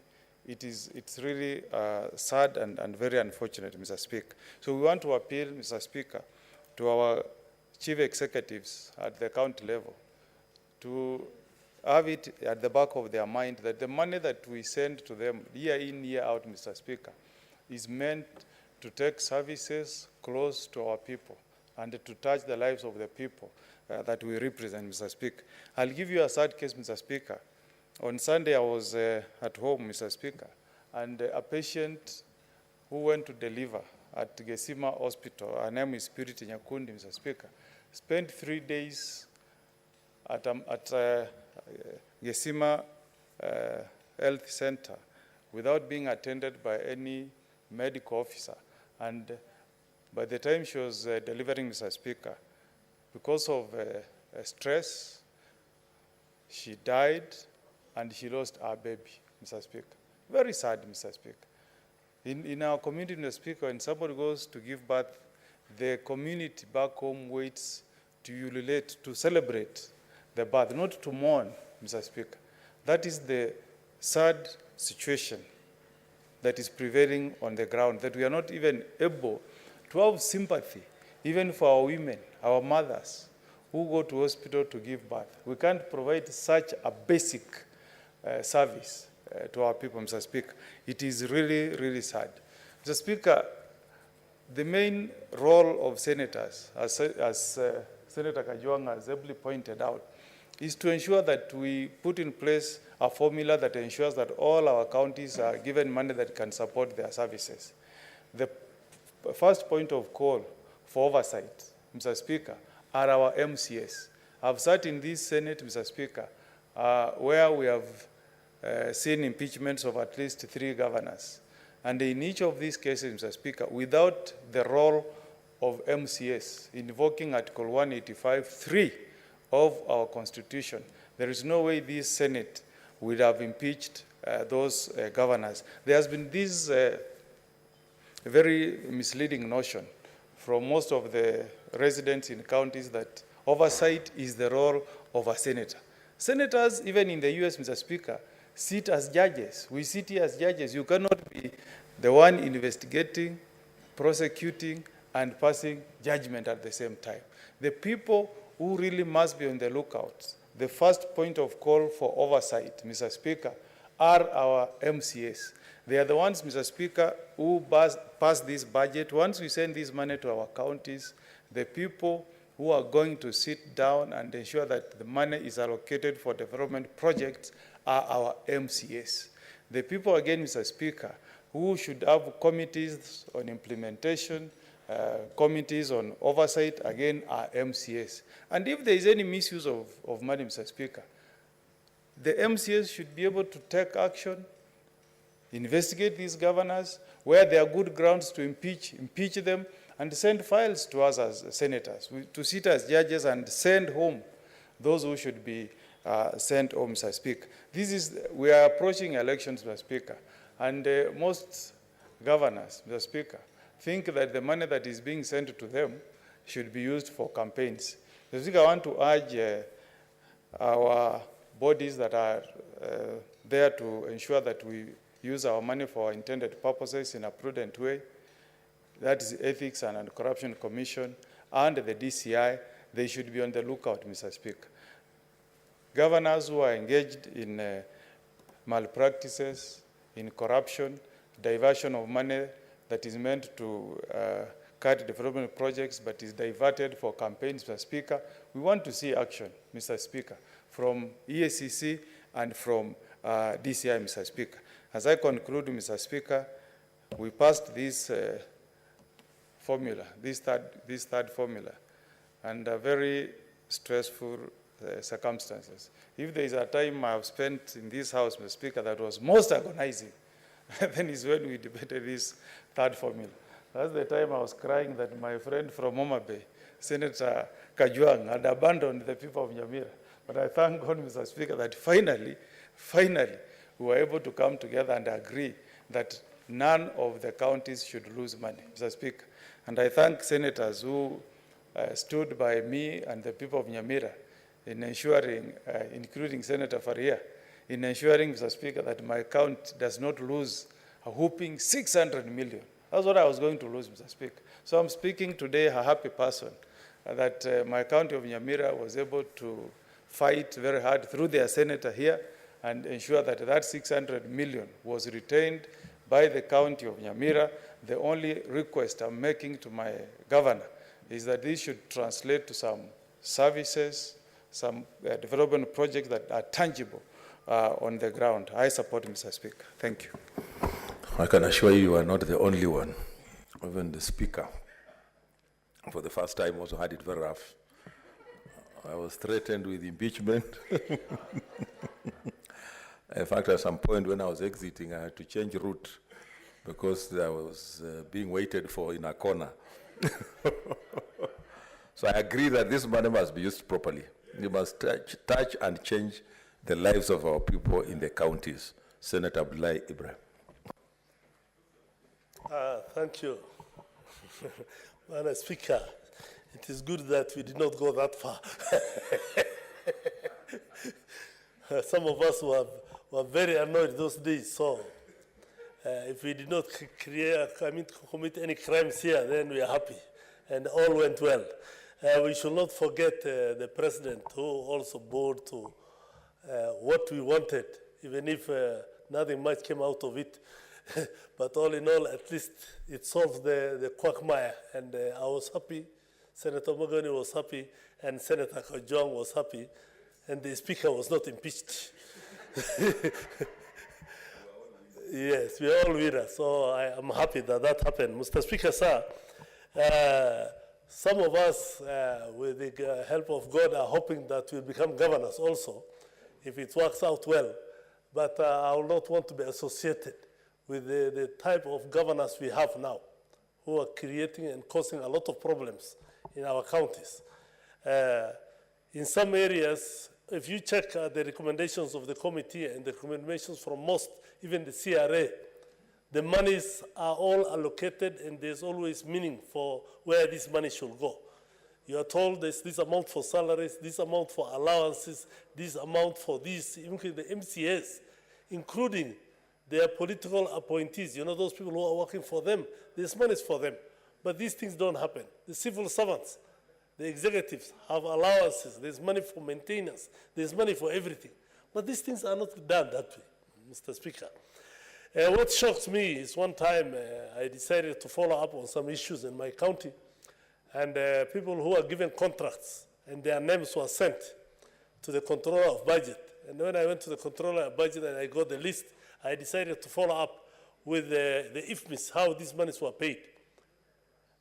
It's shocking that none of the contractors or the names of the companies which were sent to the controller of budget were paid their dues, Mr. Speaker. When I got the IFMIS printout, and I got the one from the controller of budget and I compared, only one company out of 24 was paid their money. All the others, their money was diverted and some other people were paid. When we went to, I was with Senator Farhia here, we went even to the CID and we were told this is fraud, we will take action. To date, nothing has been done. To date, you know?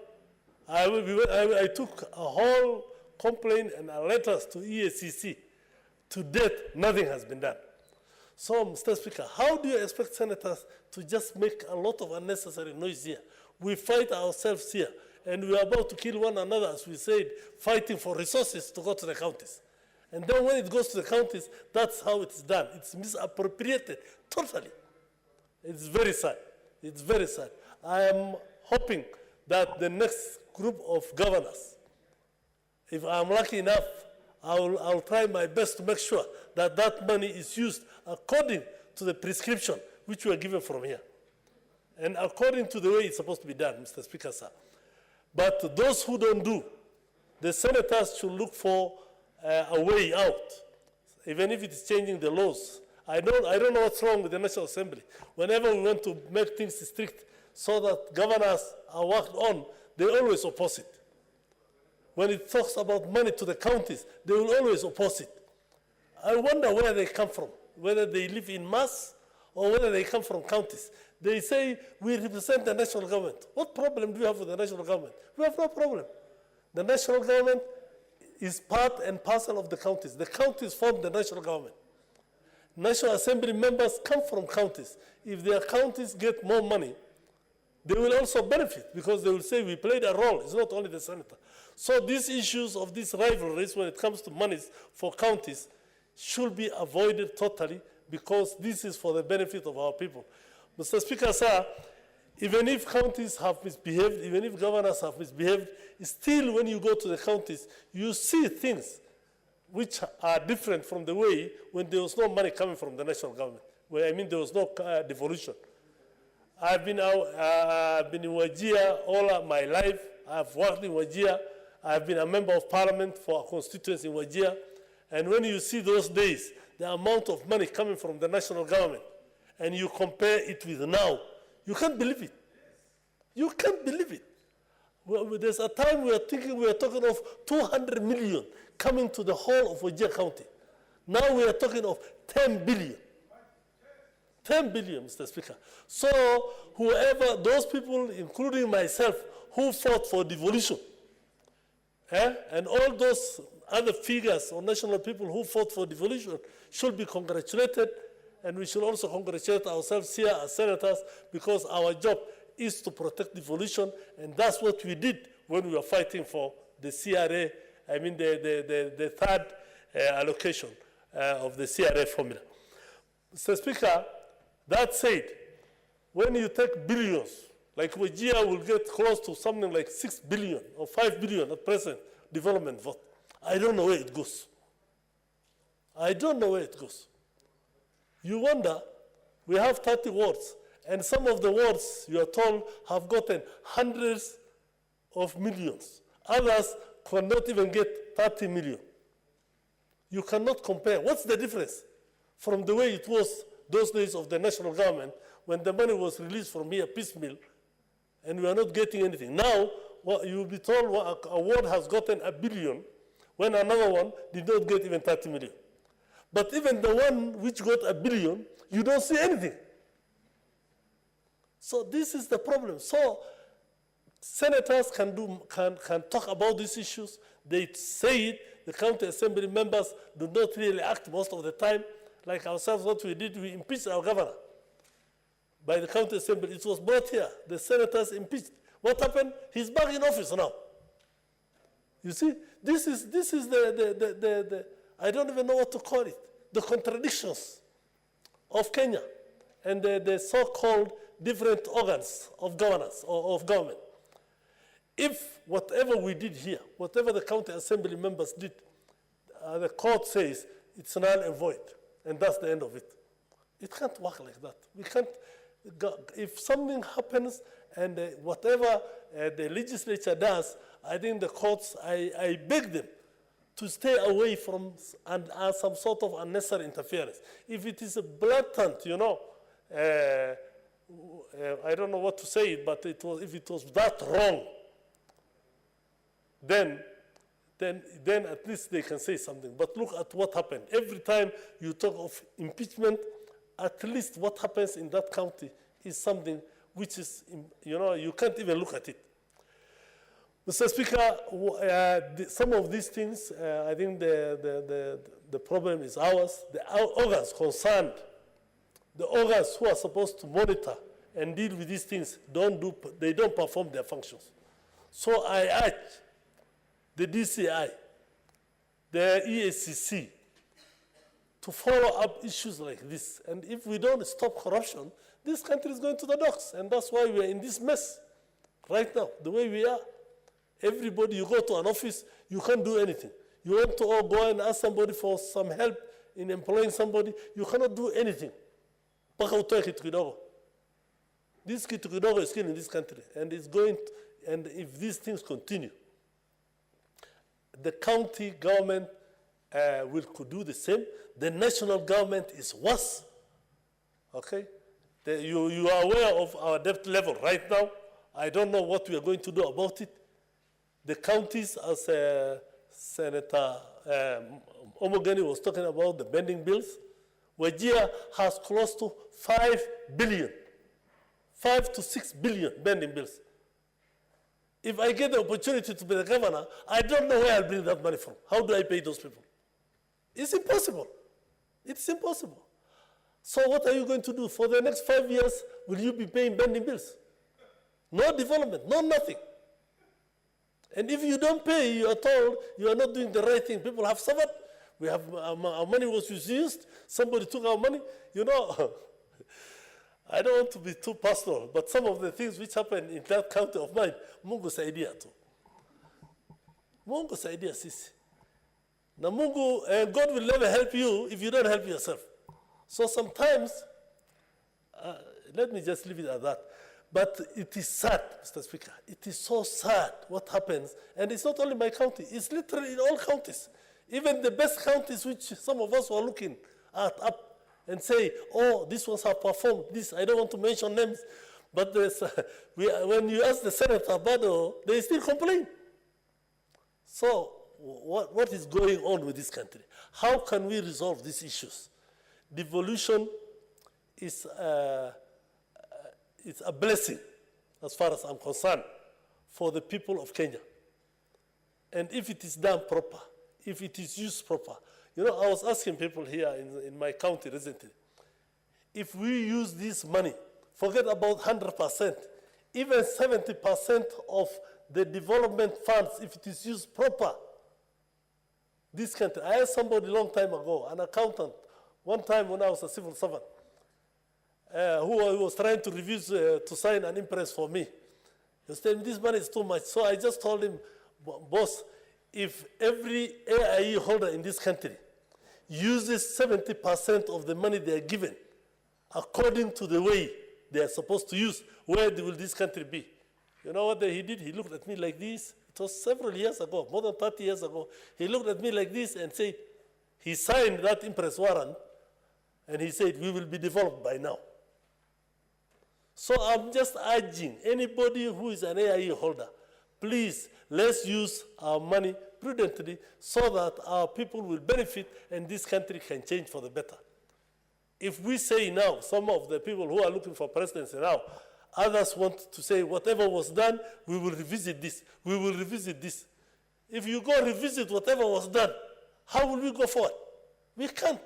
Sometimes we have to forget what happened. I mostly believe corruption can only be stopped in this country if you start from a fresh slate.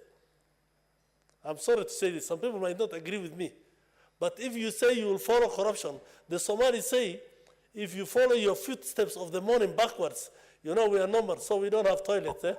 People go in the morning to the bush, so you can translate, you can interpret.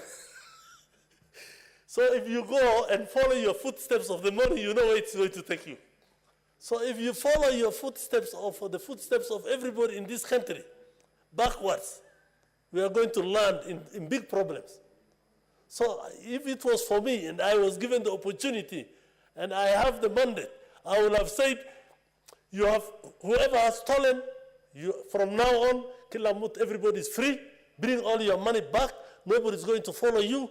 But from today, anybody who is involved in this mess, anybody who does this, you will be killed. And I've said it before, not jailed, the Chinese way, you will be killed. You are taken to Uhuru Park and shot in public. That time, within a very short period, I am sure Kenya will change. But if we are talking of corruption, and you still want to harass some who stole yesterday, and you don't want to talk about the ones who stole the day before, you cannot do anything, because everybody has a dossier on the other one. So what can you do? You cannot do anything. There is nobody. I'm one of the few people who I can claim I'm closer to being a bit clean. And even me, if I'm followed, I'll be in trouble. Forget about the others. So, Mr. Speaker, there is no need to talk about corruption in this country. People are corrupt to the core.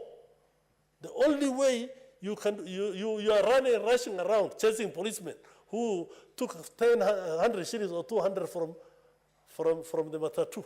And they have been there when it has been raining the whole night. And my mom at home does not have anything to cook. But when somebody steals billions, nothing is done. He will never be taken to jail. They will take him to court, some of them are taken to court, but because they have the means and the legal profession, the way they do things, in this country, I'm sorry, I'm not referring to the lawyers here, but the way it is that everybody will have to protect their clients, they protect their clients, even if they are murderers and they are thieves. And this is common internationally, but others have, at least they think about it. They don't go beyond 10%. Ours, we go up more than 50%. So how can this country develop ever? Now with this debt burden, I don't know how we are going to pay. So with those few remarks, Mr. Speaker, I beg to support. Thank you. Senator Naomi Chilo, Wako. Thank you very much, Mr. Speaker, sir. I stand to support this bill, County Allocation of Revenue Bill, CAB, that was introduced to Senate. And I support it because we believe through this, the money will go to the counties. Mr. Speaker, when we talk of county allocation revenue, we know what we have gone through, and many senators have already touched on that. And it means a lot for the counties. Of course, getting finance funds available is a big thing. But in the past 5 years, what we have seen is the counties have not been receiving their allocations even on time. So the Treasury have not been releasing the money on time. That has also worsened the situation on the ground. But worst of all is that we all know devolution was meant to transform people on the ground, at the ground level. But unfortunately, if you look at many areas, in fact, the money that was meant to bring a lot of transformation in every area has gone into people's pocket, especially the executive, the county CEOs have looted a lot of money, and they want people to worship them as small gods now. And that has affected the performance, that has affected the progress of everything at the ground level. And it is also interfering with the campaigns now, because the money that they have looted is the money that is being dished out at this particular time, so that the voters are compromised. So it is my prayer that as we pass this bill, the money that will go to the county or different counties will be well used and will go to the right places to be used. And I believe that even the county governors are hearing us, although I know they are busy campaigning and waiting for this money so that they can threaten their opponents. Mr. Speaker, I also want to congratulate the committee because they have done some good work. They have put everything into consideration, and we know that they have also done enough participation, public participation has been done, and they have involved all the stakeholders. So that means that when we pass the bill, we pass it at the right time and at the time that Kenyans need it. Going back to the counties, Mr. Speaker, I just want to say that the county officers or the executive need to be more serious, because for the past 10 years, as I said, the monies that go into the counties, like my county, is over 50 billion. But when we look at what is happening on the ground, there is nothing much. In fact, you go to the hospitals and you are told to go and buy even Panados. You go to the hospitals and they send you to private hospitals, to private clinics, and you know they have connections, and that money still goes back to the people who are in the corrupt system. So it is my prayer that the counties or the governors that will come in future will be good stewards of the resources that God will place in their hands, and that our people on the ground will not continue suffering. Right now, when you look at people, you know, in the counties now, everyone to become a billionaire or millionaire. And when you are told to go for some work as a contractor, people get so excited. They borrow some loans and they maybe sell their properties to do some job. But at the end of the day, people have lost a lot of their properties just because the counties cannot pay them for what they have done or the services they have given.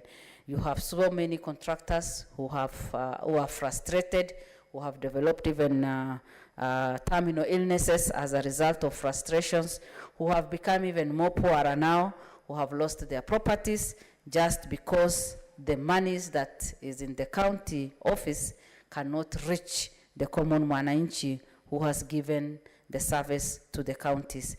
So, Mr. Speaker, as we pass this bill, and it is my prayer that we pass it as soon as possible so that the monies can go down to the people.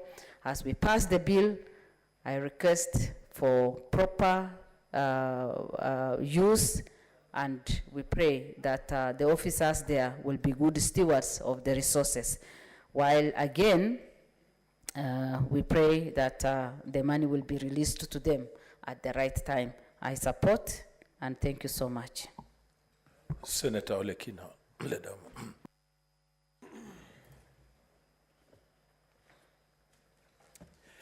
Mr. Speaker, thank you. I rise to support this bill, and I'm happy to see you. I haven't seen you in a long time.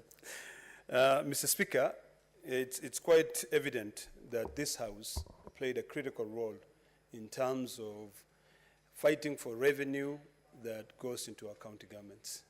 Mr. Speaker, I think last year we exhibited joint efforts and commitment in defending devolution in this country. But every so often, Mr. Speaker, I ask myself, what does it really mean for us as senators who spend most of the time fighting? I'm very proud of being a senator during this time, Mr. Speaker, because I was able to double the money that went to Narok County from 4 billion, which the former Senator Olentutu was sending to Narok, to 8.4 billion shillings, which is now going to Narok. But we've got a couple of issues that, Mr. Speaker, even in this bill, are not addressed. One, there seems to be a recognition now that at some point, the county government may transfer functions to the national government. And also, the national government could transfer functions to the county government. I'm yet to see that point happening. But when you read this bill as the way it has been drafted, there are some double standards, which to me really defeats the purpose as to why we are here fighting for devolution and why we should be really passing this bill at this time. Mr. Speaker, if you read the bill, section 6.2, it says, actually from section 6, and I'll read it so you'll understand the double standards which are there. And I think these double standards have come in as a result of Nairobi County government, where several functions were transferred to the national government. Mr. Speaker, and I'll read this in line with, I believe, Article 189 of the Constitution, where it says, where a county government has transferred function, actually Article 187, to the national government, pursuant to Article 187 of the Constitution, the county executive, in consultation with the national government, shall determine the cost of the transferred function. I've got no problem with that. Section 6.2, and I hope that Senior Counsel Omogeni would listen to this, because I think there's some sort of inconsistency in this bill here. It says, the respective county assembly shall appropriate such monies as may be required for the transfer functions in accordance with the determination made under section 1, subsection 1, and the allocation shall not be less than the amount appropriated by the county assembly in the preceding financial year. Then it proceeds and says, the monies appropriated under subsection 1 shall be transferred to the national government. Mr. Speaker, if you read Article 187, the constitutional responsibility of that transferred functions remain with the government that has been assigned by, I think, Section 4. So then, why does the county government transfer money into the national government for the national government to carry out that function?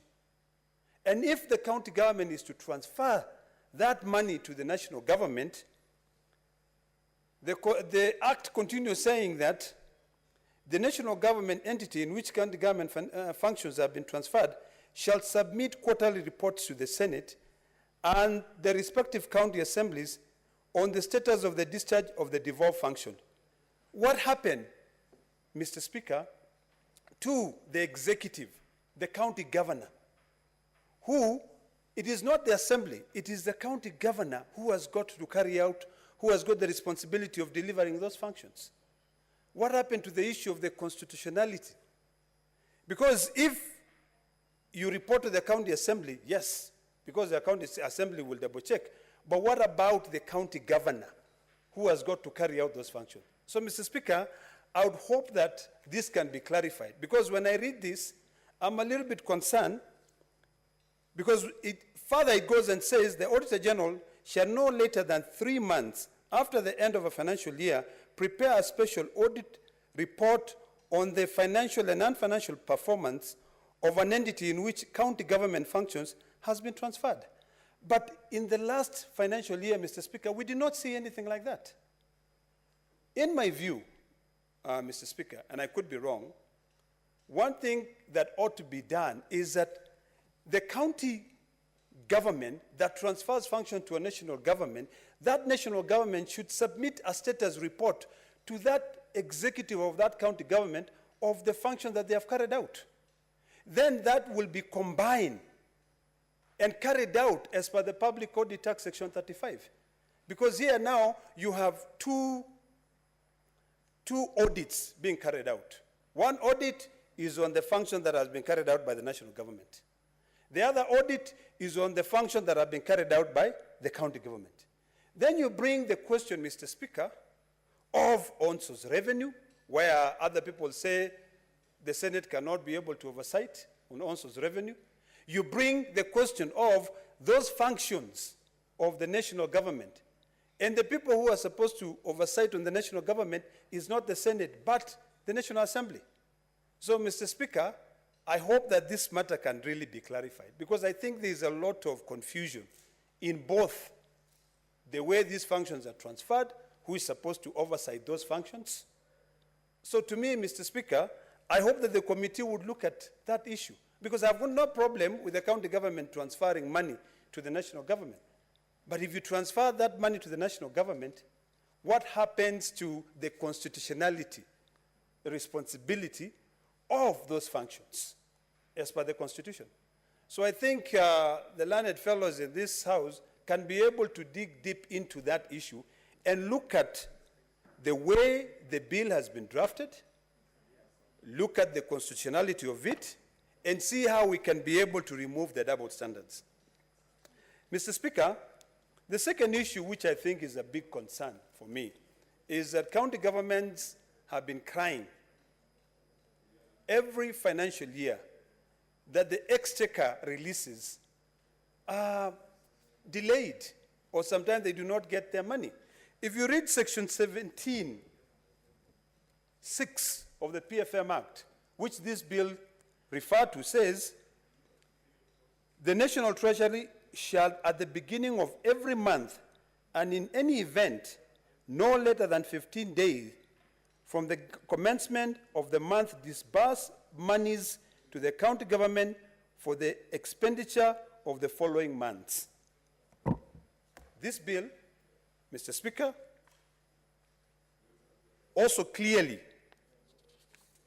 mandate the Cabinet Secretary in charge of Treasury. It says each county government shall allocate, it says actually here, each county government allocation under subsection 1 shall be transferred to the respective county revenue fund in accordance with the payment schedule approved by the Senate and published in the Gazette by the Cabinet Secretary in accordance with section 17 of the PFM Act. And then it mandates again the Cabinet Secretary to release that money immediately. So if Treasury is not able to release that money on time, then I think it's about time that we amend the PFM Act and give Treasury the leeway to be able to disperse the money when they have. You know? Because if they say we do not have money, then let us amend the PFM Act so that we can give them leeway.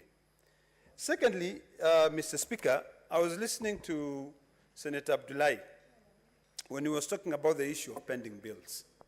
Well, he was saying that if God allows him to become the next governor, he may not be able to pay the 5 billion shillings which is owed to suppliers.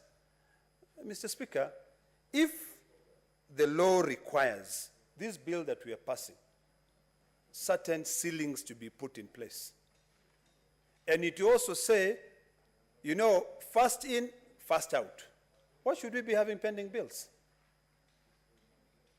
My advice is that instead of doing any development, if these new governors will come in, because there'll be governors who will be coming into devolution for the third time, they should now decide not to do any development for that 1 year, Mr. Speaker, including yourself, and I wish you all the best.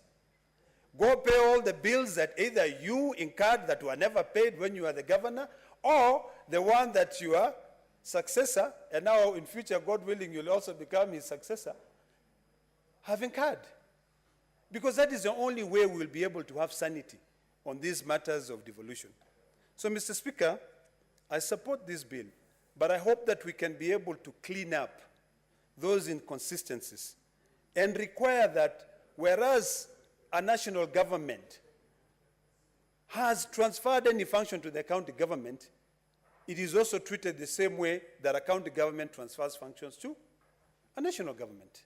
I think this issue of this money leaving the county government into the national government should not be the case because of the constitutionality. It should just be treated as if it's another contract that you have transferred, pay them, don't transfer all the money. There's some mischief here, Mr. Speaker, and I think it's because of lessons learned in this issue of NMS, which I have always stated clearly that it has always been a mess in this country. So, Mr. Speaker, I support this bill, and I hope that governors will come in, because the money that we are sending to the county governments now, the current governors will not be able to access it. Their time will be over. Realistically speaking, by the time the exchequer releases the money, elections will be over. So I want to tell my sister, Naomi, that she should not be afraid that this money will not be spent by the current governors. In fact, by the time this money goes to the county government, will be sometime in September or October, violating what? The PFM Act again. So, Mr. Speaker, I support, and with those few remarks, I hope that this money can go and help Kenyans. Thank you, Mr. Speaker. Thank you. I now call upon the mover to reply.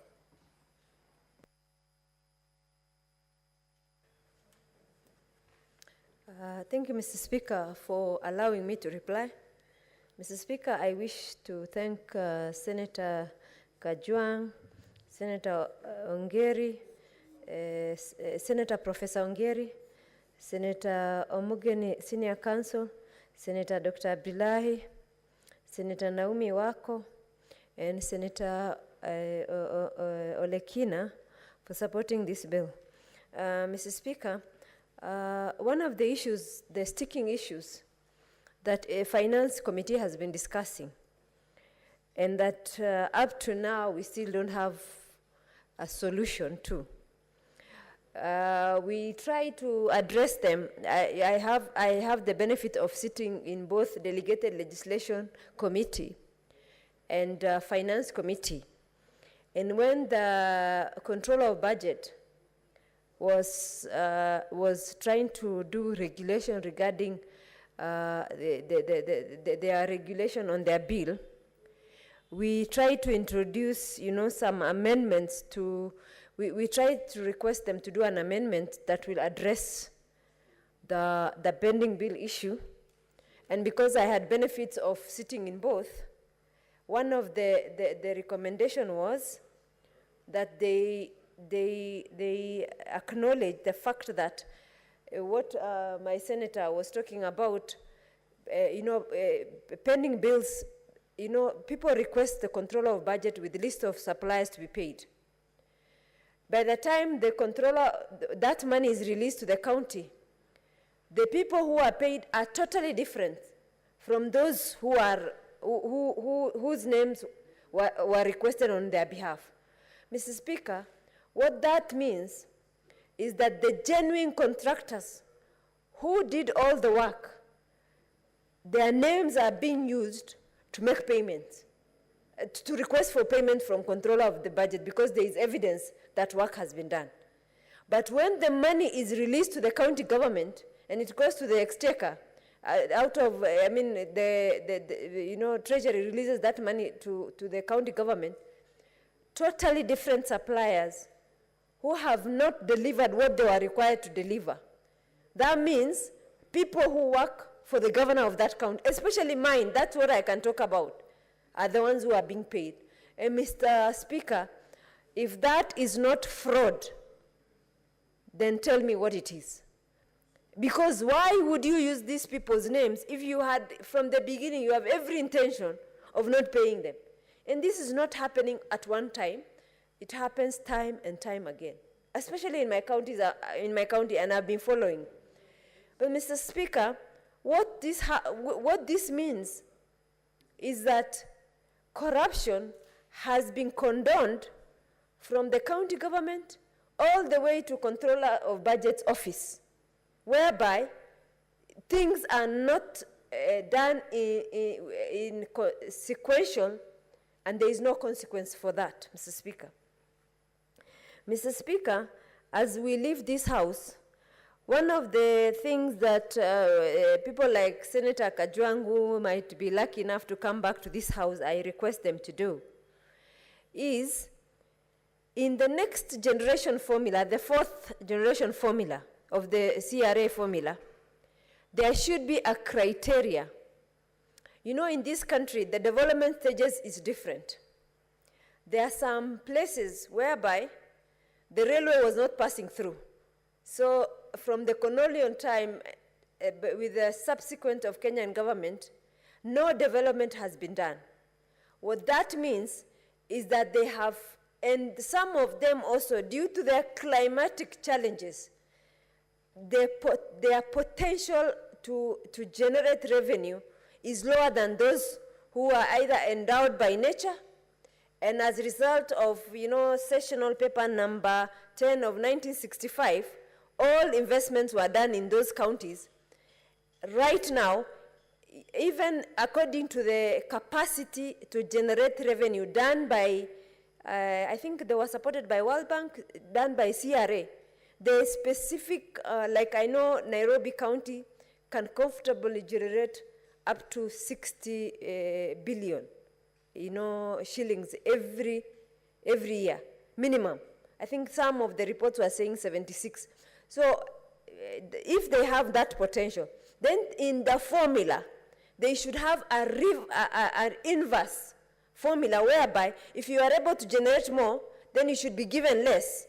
That is the only way counties will be able to produce, to generate more revenue and account for those revenues. Otherwise, they should not, because they already have capacity to generate revenue. Why should the national government continue funding them more? Mr. Speaker. So those are some of those ones that needs to be considered by this House, so that at least the appropriation is correctly done. Mr. Speaker, Senator Kajwang has rightly pointed out in terms of Senate concentrating more of fiduciary risk report than transactional type of reporting. And what I would say also, what is the impact? But the other thing is, does this House, unless we use other government agencies to collect data, ability to do what I will call, monitoring and evaluation kind of research in terms of what was the impact of the money that was allocated vis-a-vis the county money that each county has been spending. And what that will have done is that the money that is allocated to the county, is it commensurate with the money that is given? What was the poverty index of that county vis-a-vis many years ago? Nobody does this kind of analysis. And I think one of the bills that I sponsored was talking about county statistics bill would have established such things within the counties. Because, as much as Kenya Bureau of Statistics might be doing something like that, they look at the country, wide data. But if there were county officials who are taking care of that, with some metrics reporting to the Kenya Bureau of Statistics, then that would have been a report or a favorable report for a governor or indictment for a governor, because it would have established what was the poverty index of a county when you took over. What is the poverty index of the same county when you're ending? And I think that data would have had a very big impact to ensure that counties deliver on their mandate, Mr. Speaker. Mr. Speaker, the other thing that I think that should help in terms of ensuring that counties develop very well is accrual basis. Instead of cash basis as been used by the government, if you use accrual basis, what would have happened is in a financial year, if a contract is delivered, up to the level of certificates that were issued, even when they were not paid, then that would have been recognized as an expenditure and accrual being put into the accounting system. And then that means when that money, next exchequer is released in the next financial year, then the money can be paid, whatever that was in accruals. But how now it is accounted, it doesn't help in terms of how, because it affects the following year's budget. So, and the counties might have under-delivered, although I know that the counties never lose money for whatever budget that was, whatever amount that was not released by exchequer. But that would have been a neater way of ensuring that the expenditure is properly captured in the financial year that they have been incurred, and meaning that anybody who finished whatever payment that they had, once the money comes in, then they get paid directly from the accruals account instead of the expenditure account, which now is subject to abuse. Now, like in the cases where I was referring, people requesting money on behalf of supplier X and paying supplier Z. And Mr. Speaker, I just want, and I say this in every submission that I do, Mr. Speaker, we have 6 elective positions in this country. And each elective position is extremely important, from the MCA all the way to the presidency. Mr. Speaker, if there is a candidate who never talks about corruption, despite knowing the kind of levels of corruption we have in this country, you elect the same person because either they come from your county, they come from your ward, they come from your tribe, wherever that you want to call it. Why should they be accountable to you when in the first place they never committed to fighting corruption in the first place, Mr. Speaker? In this country, people are being known for lamentation because they never take care of voters' cards in your hands to ensure that you elect the right person. But Mr. Speaker, when even the person, look at all the 3 impeached governors that we're talking about, all of them are seeking elective positions. And Kenyans don't even shudder at the thought of same thieves coming back to seek an elective position, Mr. Speaker. And Mr. Speaker, and we just laugh about it and say, oh, so what was the use of that process in this house, saying that this person is not fit to hold an office, and IBC will still give them a certificate to go and contest? What's the point? Why are we even having that in the Constitution in the first place? If we can't say that this person was impeached, and like 2 of them, there is no court of law that even, refuted that to say that this process was not right. And even where the governor was reinstated, Mr. Speaker, it was on a basis of a report which said there was no public participation. And Mr. Speaker, as we all know, some of those decisions were politically motivated. They were not the right decision in terms of even to make. So, Mr. Speaker, sometimes you just wonder. I think Kenyan voter is a masochist. Masochists are people who just want to inflict pain on themselves, year in, year out. And we have 47 governors who are sadists as well, inflicting pain to all their voters. But there is no consequence in terms of the political decision, in terms of the weapon that every county has, electing the right MCA, the right women rep, the right National Assembly member. Most of the people who come to this house, they don't have, resources or anything, and therefore at least they try and fight for their county. There is a presidential candidate, and Mr. Speaker, even the MCA is equally important, because if you elect an MCA who is just, at the click of the at the calling of the governor, the decisions depends on the whims of the governor. They do what the governor wants anyway. So why did you elect him in the first place? To do what? So, Mr. Speaker, I think in this country, the election of 2022 should have a different discussion. Mr. Speaker, Kenyans are hardworking people. Even when they go to other countries to do their work, Mr. Speaker, Kenyans are hardworking. There are a lot of people who are in the diaspora who even bring a lot of resources to this country with no services or with no expectation that anything will improve. Mr. Speaker, how long will we be singing the same song?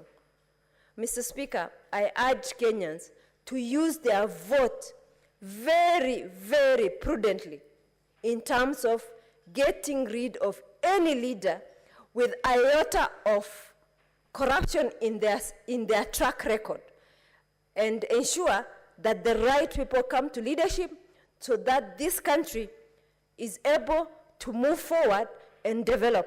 And I'm sure with the level of education this country has, if we get rid of corruption, Mr. Speaker, this country will develop in leaps. I thank you, Mr. Speaker. Mr. Speaker, sir, pursuant to Standing Order 61.3, I request, no, sorry.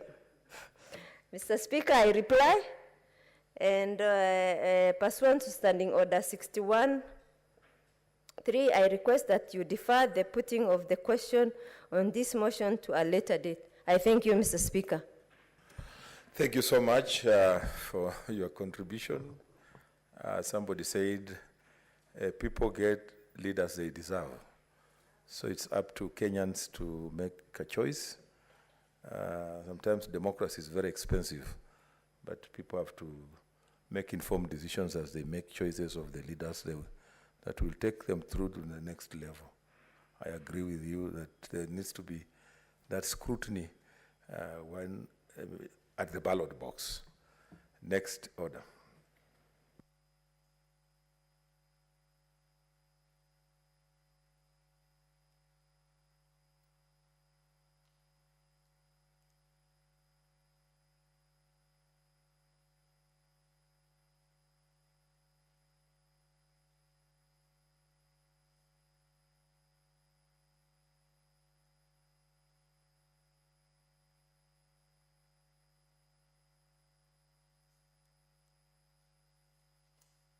Okay, Honorable Senators, for the convenience of the House, I want to defer orders from number 8 up to order number 20, from order number 9 up to order number 20, is it 26? So next order. Order number 27, the National Cohesion and Peace Building Bill, Senate Bills number 19 of 2021, second reading. Yes, Senator Pareno.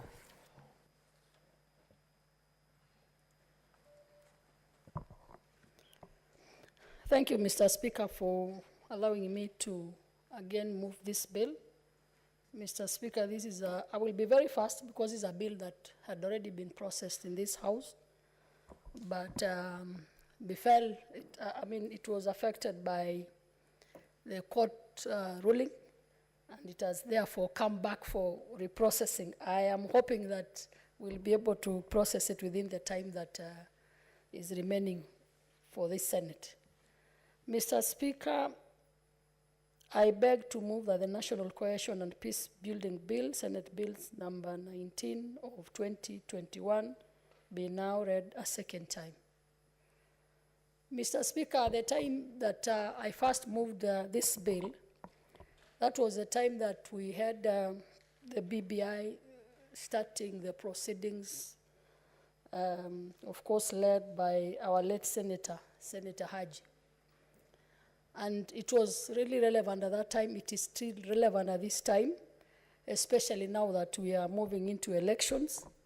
And this bill talks about peace, it talks about cohesion, it talks about one nation and our togetherness as a nation. So, Mr. Speaker, the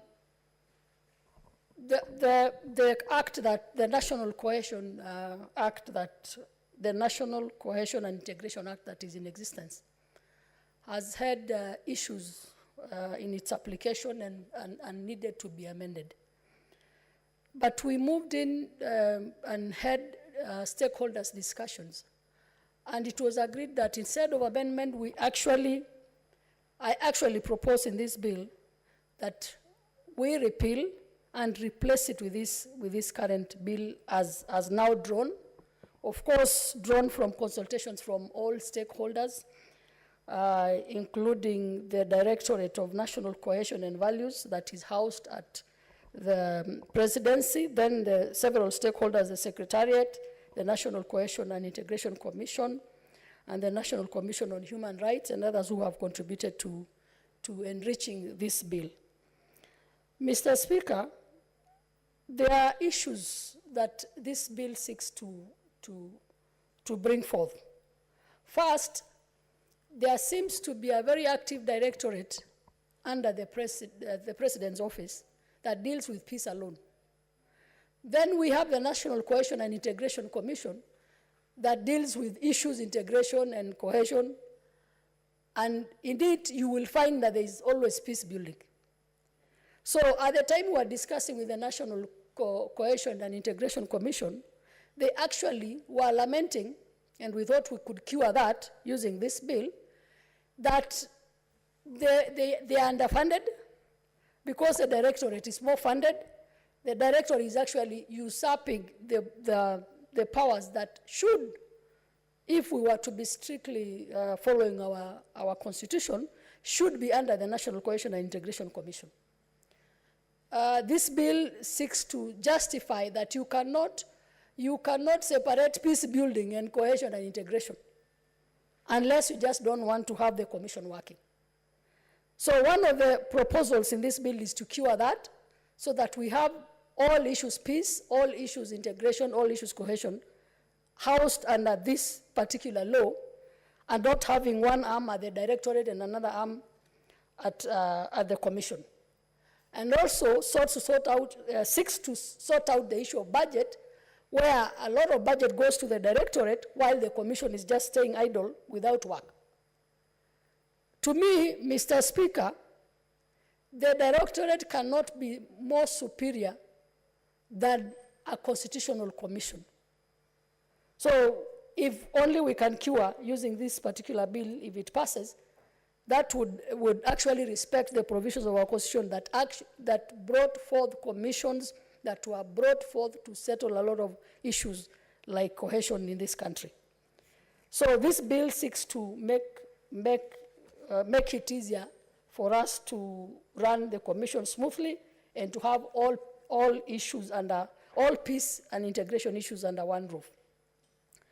The other issue that this bill seeks to do is to give more teeth to the National Cohesion and Integration Committee. First of all, giving them funding, bringing all their activities under one umbrella, and at the same time making provisions for them to be able to make use of the provisions of the Act to be able to punish the offenders, other than just most of the times we have complaints about hate speech, about complaints about discrimination, but all they can do is just talk about it and at most, but they're not able to move forward to ensure that people are punished for the wrongs that they commit.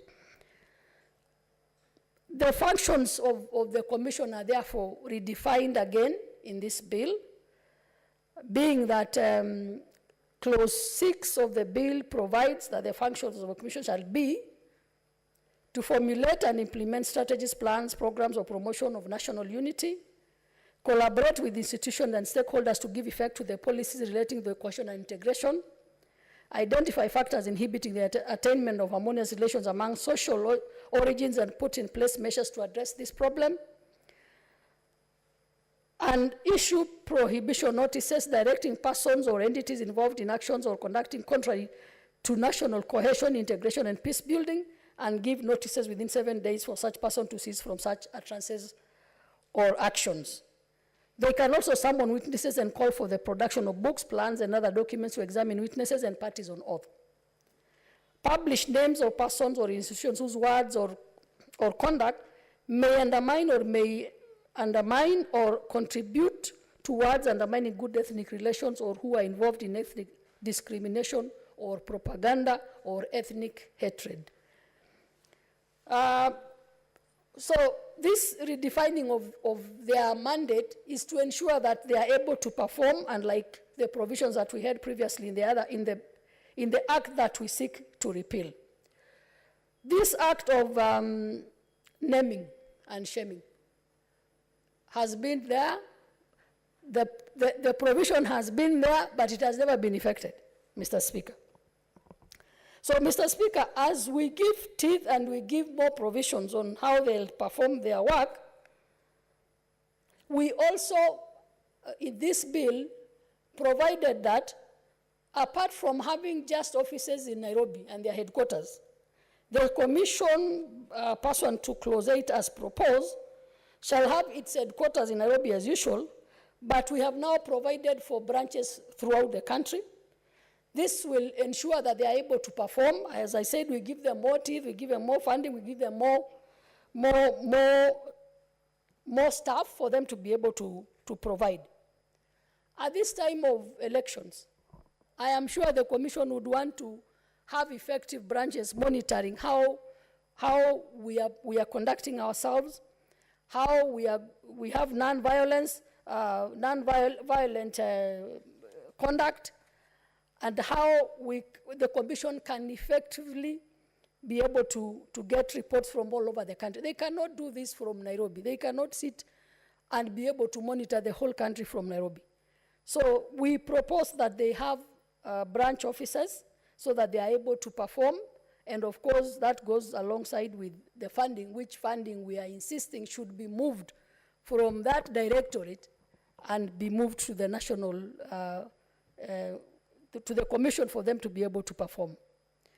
Another problem that we seek to solve as we introduce this new bill is on how commissioners are appointed. Mr. Speaker, we noted, I sit in the National Cohesion and Integration Committee of this House, and we noted that for quite some time, there was a time we were not able to, there was no commission in place. And it took so long, and a lot of wrongs were going on, and there was nothing that could be done, because when we, as a committee, we summoned those that were in the office, the secretariat, they told us we cannot act because we don't have commissioners in place, because for some reason, there was no clear provision that had been provided on how to pick the commissioners, until the court had to actually make a ruling that there was no compliance in as far as the commissioners' appointments was concerned, because this commission was just a commission like any other.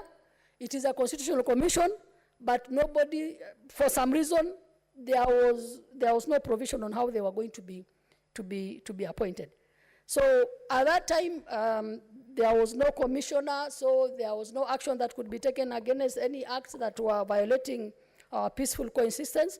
So this bill seeks to make a provision as to how commissioners are going to be appointed, just like every other commission, and also to even restructure by bringing in a more structured office with less commissioners, and the term also to be restructured so that they serve for 5 years, and the commissioners are reduced, unlike in the previous act, which provided for a number of commissioners. I'm trying to check.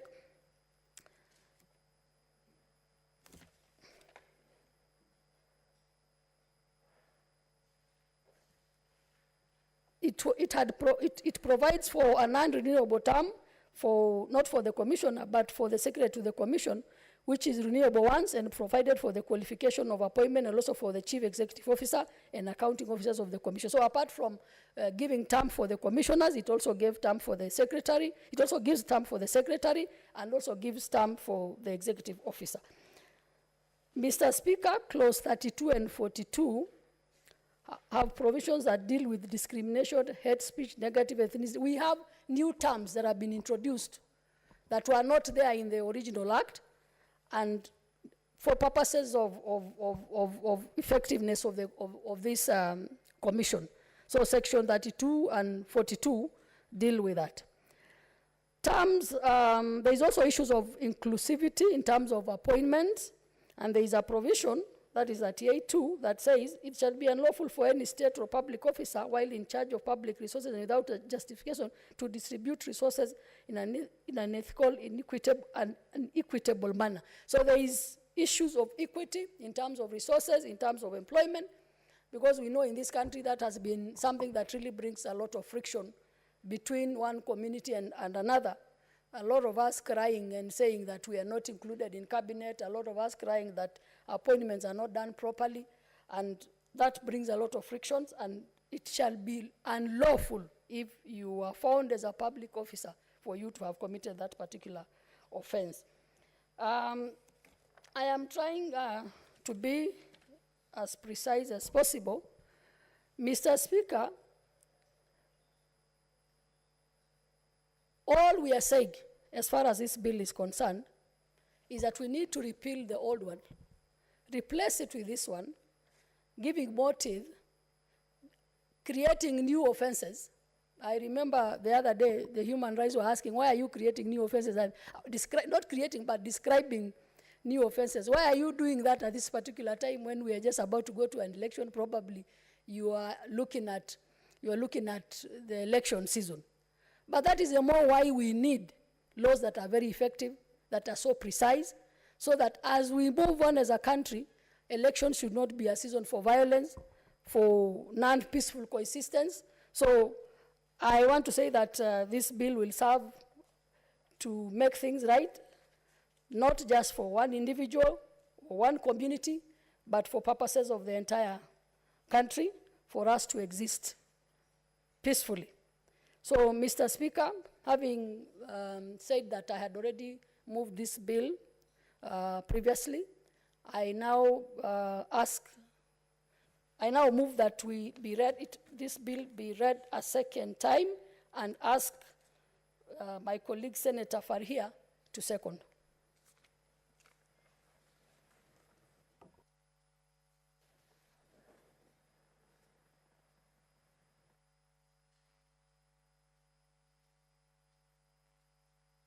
Yes, Senator Faria.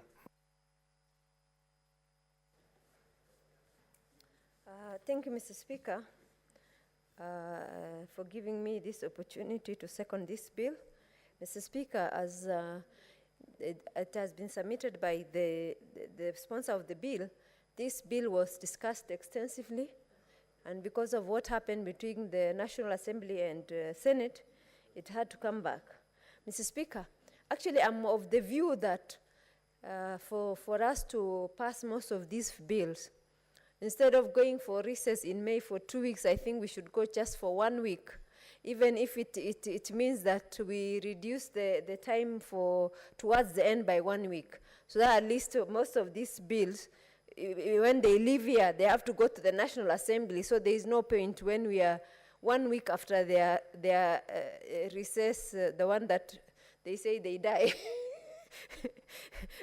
Instead of us being 1 week later than them, maybe we should have the 2 weeks, we reduce by 1 week, and then towards the end, maybe we close this house the same time with them, Mr. Speaker. Mr. Speaker, again, I also think that during this electioneering period, I'm sure this bill is taking care of a lot of issues. But my question is, will we be able to pass this bill? National Assembly passes, and it is assented to a law before both houses do the final time for the 12th Parliament.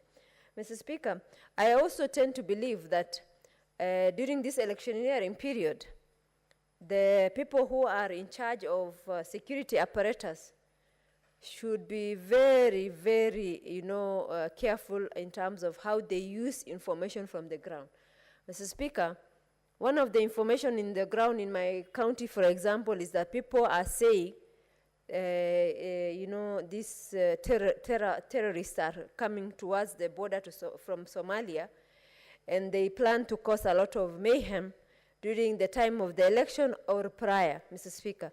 And government apparatus should be very, very careful in terms of how they deal with information from the ground, Mr. Speaker. Mr. Speaker, and then there is also conflict created by us politicians for selfish reasons. We want to be the winners by disadvantaging another person through creation of conflict. Mr. Speaker, that such kind of politician should be named and shamed by our systems, Mr. Speaker. Mr. Speaker, I also tend to believe that government should provide some funding. In my own county, Mr. Speaker, in 1992 up to 1994, there was a conflict between three major communities that live in Wajir, and the conflict was so bad that there were a lot of people who were dying. And it took the interventions of some ladies. One of them is late. If you remember, even she was involved in the 2007, 2008, before before that eminent person came in terms of that came up with the Nusmukate government. There were ladies and gentlemen who were calling for peaceful end to the conflict, calling for people to come to the table, and that lady is none other than Deka Ibrahim, and she was also involved. In the ensuring that women are engaged to ensure that conflict is reduced, and in for Wajir, that really worked. And Mr. Speaker, conflict ended because of intervention from group of women who are concerned about their sons and daughters dying as a result of those conflicts. Mr. Speaker, even now, especially communities that are bordering fragile state like northern Kenya and all the way to Lamu, Mr. Speaker, such an intervention is necessary. Funding should be provided for women leaders to ensure that they are part of the process to mitigate conflicts that are about to happen as a result of this. Mr. Speaker, I also think that according to Section 33, it states that a person discriminates against another person by way of victimization of the person carries out an act that is injurious to the well-being and the esteem of the person by treating the person less favorable than other person on the ground, and the person discriminated against intends or has brought proceeding against the discriminator or any other person under this act, done anything under this act in relation to the discriminator or any other person, give evidence or information connecting with the proceeding brought by any person under this act, alleged that the discriminator or any other person committed an act which would amount to contravention of this act. Mr. Speaker, I think in terms of, discrimination and other acts that demean people and that can cause a conflict, I think should be dealt with appropriately by this law, Mr. Speaker, and I think we should, as this House, we should pass all the bills that are pending, either tomorrow or next week, so that most of these bills can proceed to the other House before, senators' dreams are killed through not passing these bills. Mr. Speaker, this bill also talks about discrimination in employment, exception to discrimination in employment. Mr. Speaker, and I also believe part of the conflicts that people face is resource-based. And it comes back to my point. If county government were doing what they ought to have been doing, using those resources prudently, people will never be looking at the national government because they will be busy concentrating on which governor we elect, which governor has more integrity that we elect, as opposed to that Kenyan Mutuyetu syndrome at the high table. That would not have been an issue. The way I feel the Constitution, foresaw the devolution, I think that was part of, in general, part of mitigating conflict. Mr. Speaker, and I think more the reason why we should elect Raila Amolo Odinga, the 5th president, because I feel he is the father of devolution that brought about dispersing of resources Hope you are not using the floor to campaign for any candidate. I- Otherwise, I- you will be ruled out of order. Mr. Speaker, I am just bringing this in terms of conflict and in terms of the fact that he was the front runner in terms of the new constitutional dispensation that gave birth to the new constitution. As a result of the new constitution, we now have devolution, and I am just bringing that in this context in terms of conflict mitigation, because resources have been shared, equitably among counties, and therefore resources are enjoyed at the source. Like in my own county, let me give you an example. When before devolution, in the Wajir Referral Hospital, despite mismanagement, it is far much better now than then, because even to get an aspirin from that hospital was a tall order. No even reagents for laboratory, nothing. And Mr. Speaker, all the resources used to go to places where probably the people in the area where the executive used to come from. So for me, I am bringing this context in terms of conflict mitigation, the devolution that Raila Amolo Odinga was a front runner, and hence we reward him for that good job by electing him as the president. You are repeating the same mistake. Just talk about a candidate who has fought without naming them. Otherwise, you provoke others to also come and campaign for their candidates. We'll turn this house into a campaign platform. Thank you, Mr. Speaker, for your guidance. And Mr. Speaker, also another thing that is being canvassed here is conflict of interest as well. And Mr. Speaker, this bill speaks volumes about that as well. And Mr. Speaker, those with conflict of interest should put it on the table so people can make decisions based on that. Mr. Speaker, and this bill is also very clear on who should be the commissioners, Mr. Speaker, secretary to the commission, and their terms and conditions of service. So extensively, this bill covers a lot of grounds in terms of how to mitigate conflict. And Mr. Speaker, it is my considered view that unless we handle some of these things prudently, then we can only continue crying. Mr. Speaker, one of the things that I want to also talk about is where I come from, pastoralist areas, and where Senator Pareno, the sponsor of this bill, comes from. We normally have inter-clan or village or conflicts.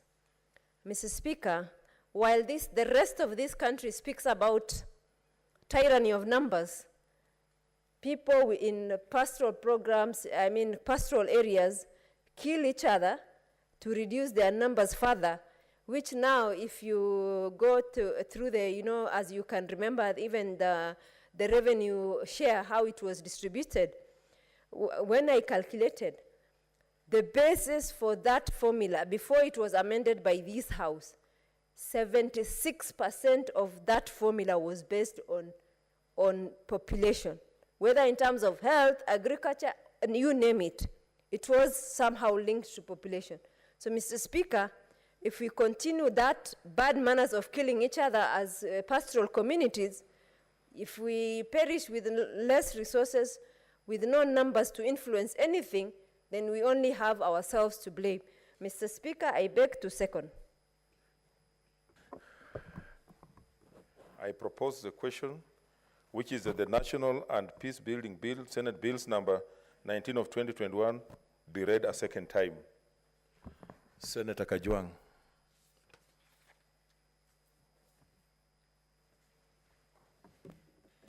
Mr. Speaker, I rise to support the National Cohesion and Peace Building Bill that has been brought to this House by Senator Pareno.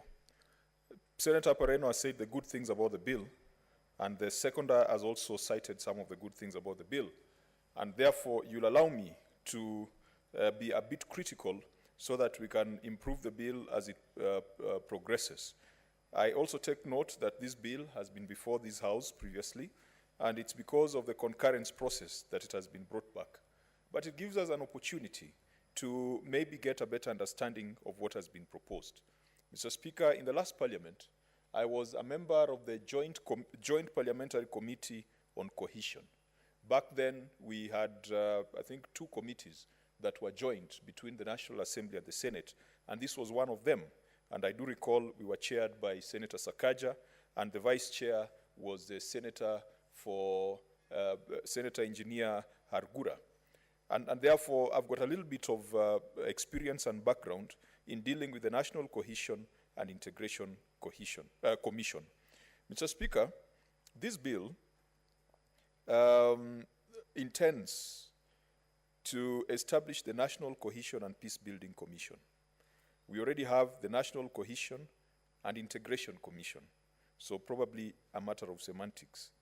This bill, the part of the objective is to outlaw discrimination on ethnic grounds, to provide an institutional framework for national cohesion and peace building, and to give effect to Articles 10 and 27 on promotion of national unity and non-discrimination on ethnic grounds, and it further proposes to provide a framework for promotion of national values and principles.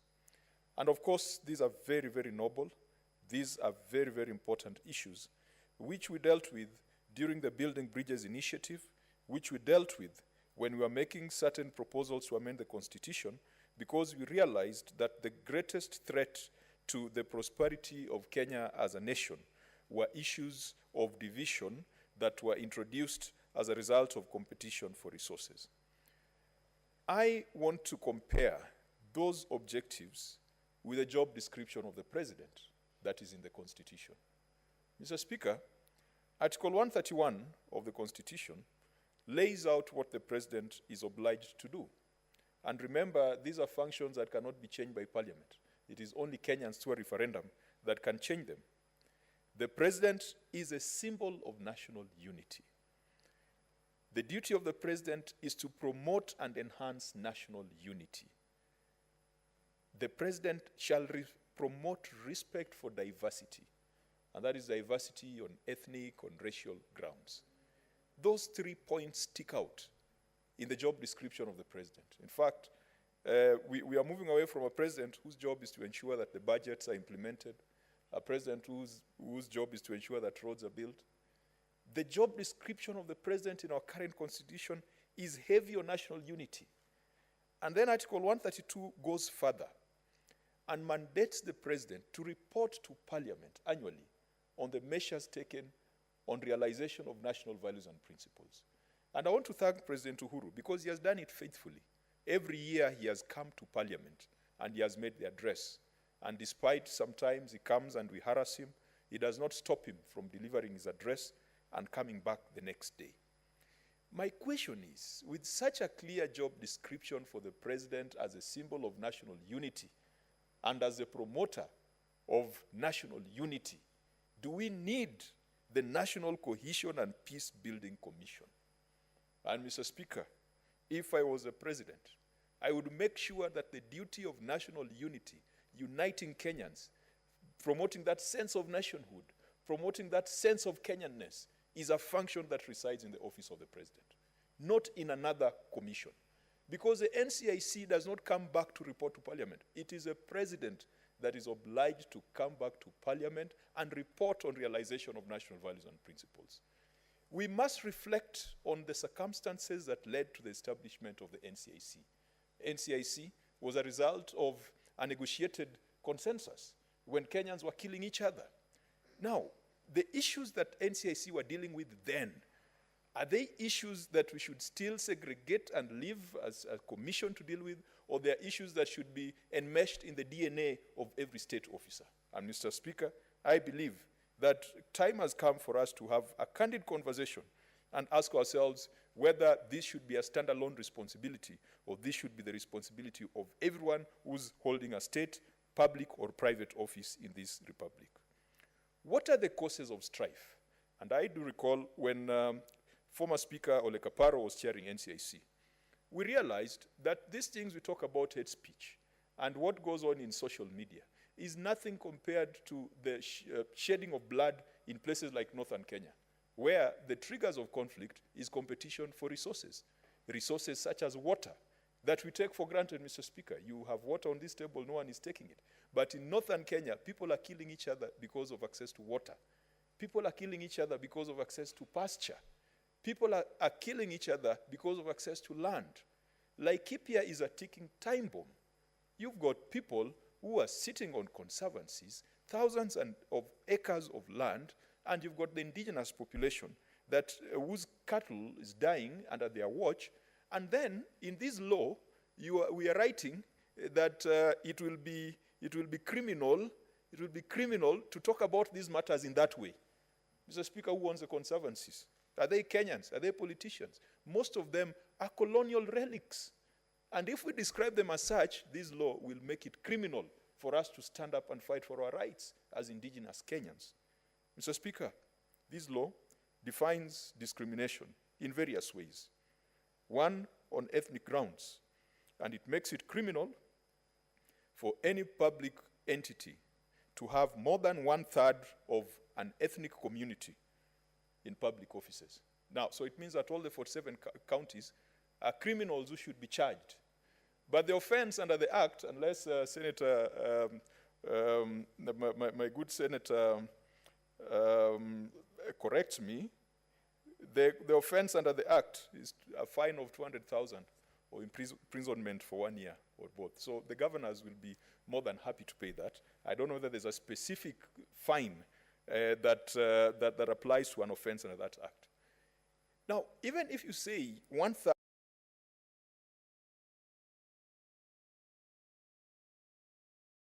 senior management will speak one language, and then the rank and file can be from all over the country.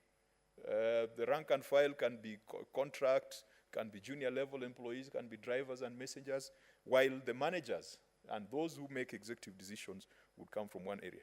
You've seen the mess that is happening in our public universities, a place where ethnicity should not feature. But the day you find Rongo University, the Luos feel it's theirs. Moi University, the Kalenjins think it's theirs. Pwani University, the people from the coast think it's theirs. Yes, there's a problem.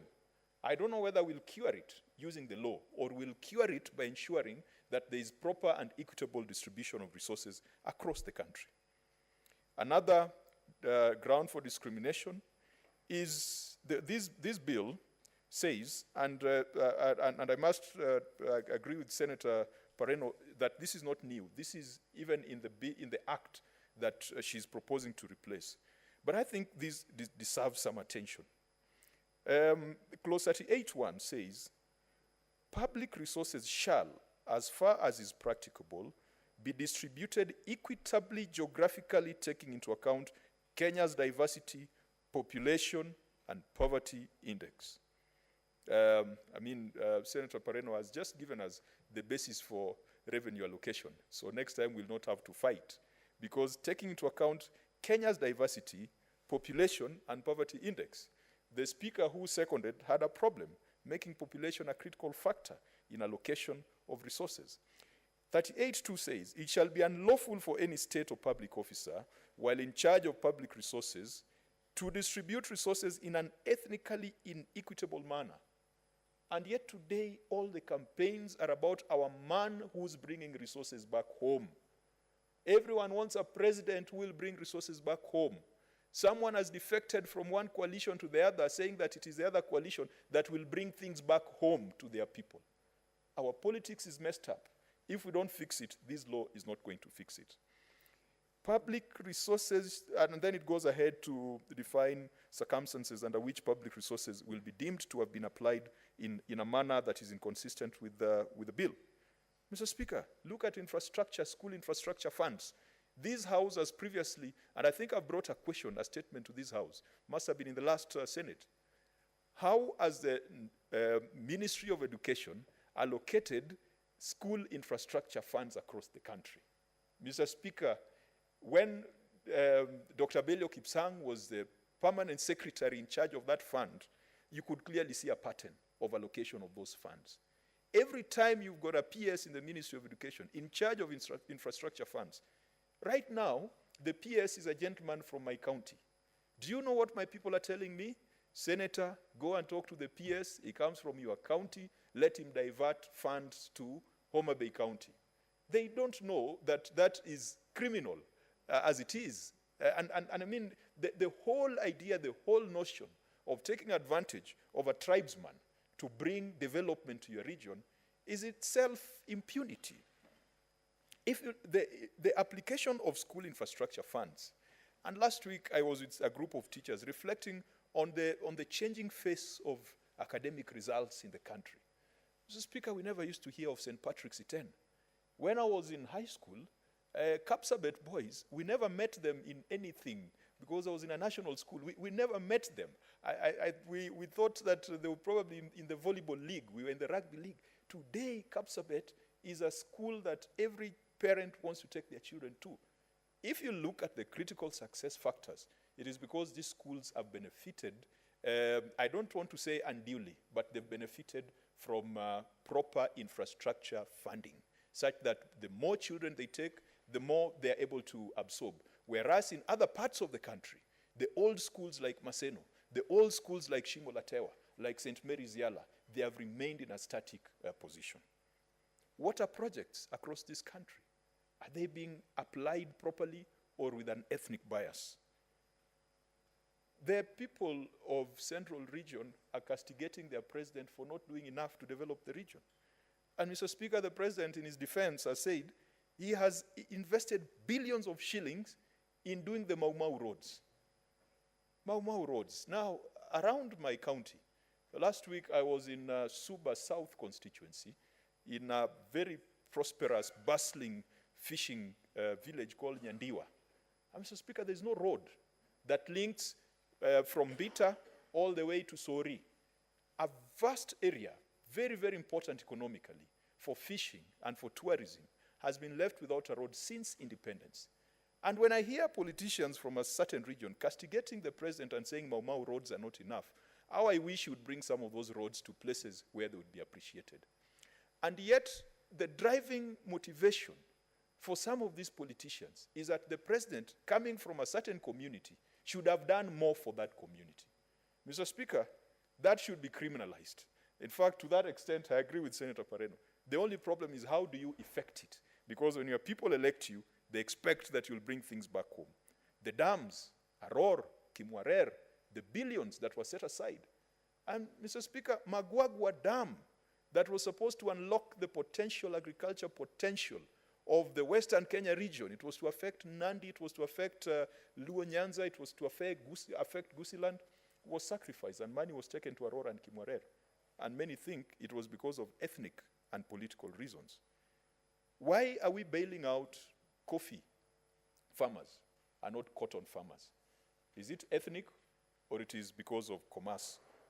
Why do we have interventions for tea farmers and not for fish farmers? Is it ethnic or there's an economic basis? Rural electrification, is it being applied on ethnic and political considerations or on economic considerations? In the book Why Nations Fail, Darren Achemoglu talks of extractive and inclusive systems. And what we've built in our country is an extractive system, where when you are elected, be you a senator, at the end of 5 years, you're asked, how many children have you employed in the police, in the Teacher Service Commission, even in parliament where you work? At the end of 5 years, you're asked, which road have you brought and which school have you built? And Mr. Speaker, those are some of the reasons why many politicians and those in state offices would want to apply public resources in an ethnically inequitable manner. But as I said, the NCIC, in my view, without the support of the presidency, whose job is to ensure national unity, will not achieve much.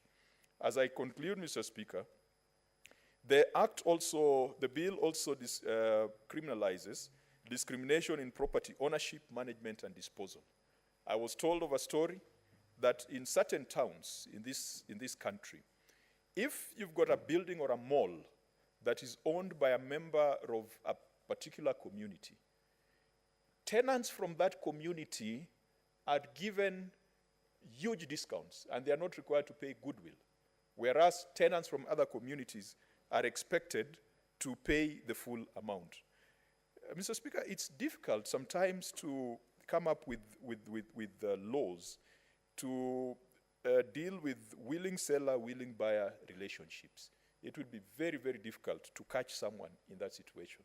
Of course, you can have a policy that no one should be discriminated against, but if I decided to sell my land to Mr. X rather than Mr. Y, and Mr. X comes from my community and Mr. Y comes from another community, it would be very difficult to convince people that I did it because of ethnic reasons. On the basis of race, I am always conscious about reverse racism. Mr. Speaker, Black Lives Matter is a big issue that has triggered and has consolidated global solidarity for us to look at racism straight in the face. But sometimes when you talk of racism, we fall into the trap of reverse racism, where we become more bitter than the aggressor, where we become more aggressive than the aggressor, to the extent that we end up losing it. We need to be careful about that. One final observation in this bill is on the headquarters. Senator Pareno says the headquarters shall be Nairobi, and we need to change this. If you look at the hotspots, and if you look at the statistics from the NCIC is spending more time in places like northern Kenya, in places like Turkana, in places like West Pokot. Why should the headquarters be Nairobi? Why can't it be in Isiolo? Nairobi is a continuation of the thinking of sessional paper number 10 that Senator Faria has argued passionately against in the past. And perhaps if you put it in black and white where the headquarters shall be, then that becomes restrictive. How I wish we'd be sending more of these state agencies to places like Isiolo, which are at the center of the country. And finally, on penalties, Senator Pareno, I've seen for web administrators, you have proposed stiffer penalties, fines of up to 1 million or 5 years imprisonment, but then on general offenses under the Act, you have just proposed a fine of 200,000 or imprisonment for 1 year. Maybe I didn't read the details properly, but there needs to be some consistency in terms of offenses under the Act. I support the thoughts around national cohesion and national unity, but I think that there's need for a general rethink. If we get a good president who is committed to national unity, if you get a good president who is faithful to Articles 131 and Article 132, then we will not need another body called NCAC.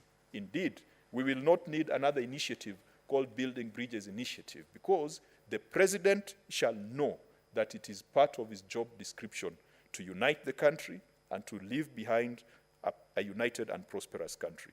With those many remarks, I support. Thank you so much. Maybe before I call the mover to reply, I want to just add that it is true. I think the counties at the county level, that percentage of other communities should really be emphasized, because the challenge sometimes has been that people from that particular county don't want anybody else from outside to come and work there. They want their own. And yet the law is very clear on that diversification. So I think it really needs to be focused on and implemented. Senator Pareno. Thank you, Speaker. I rise to reply and to thank Senator Farhia for graciously seconding, and Senator Kajwang for coming out strongly to make proposals on how we can strengthen. Of course, issues on conflict mitigation, I noted that, and mostly it is caused by, we have all agreed that it is caused by mostly distribution of resources. And I was just checking how today we distributed those resources, looking at the allocation that we are doing today, with my county, Kajiado, getting 7.9 B. And if we could only distribute in the manner that, everything in the manner that this Senate is today approving, it would be good, but that is just almost 10% of the trillions that we are getting as a country. So issues on how we can mitigate conflict that are caused by not properly sharing our resources are things that we need to think about. Then I have noted the concerns of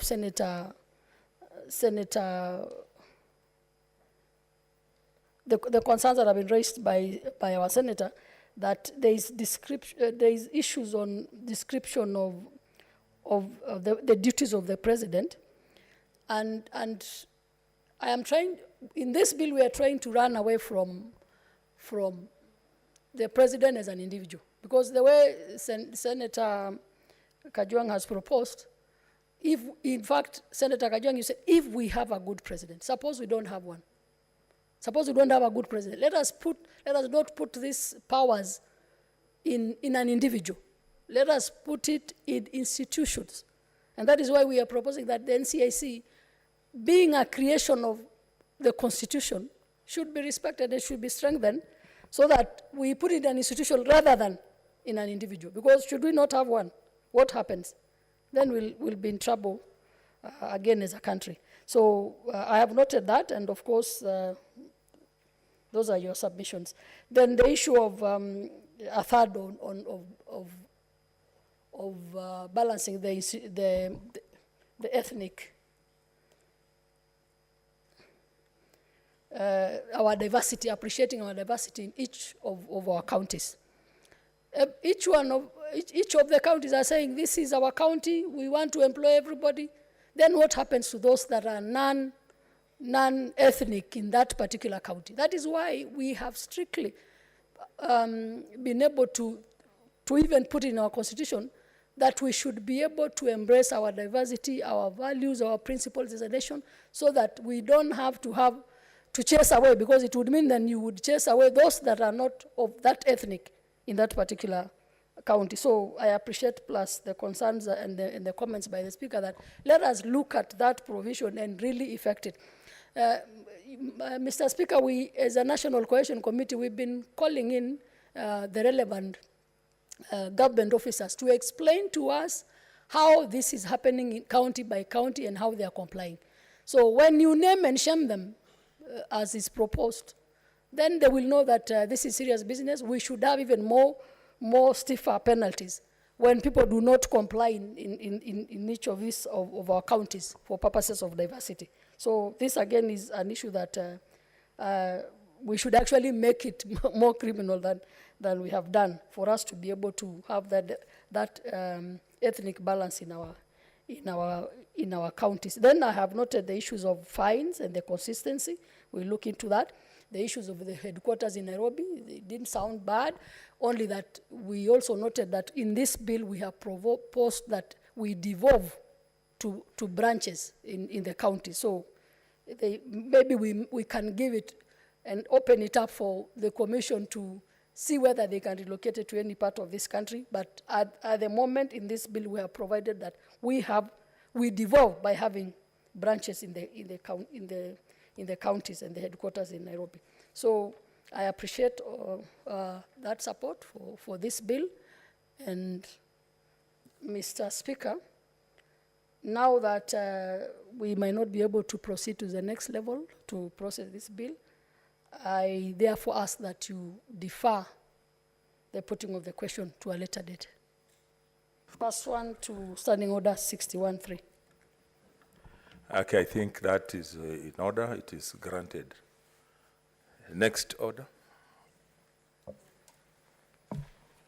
Order number 28, the County E-Health Bill, Senate Bills number 39 of 2021, second reading. Yes, Senator Pareno.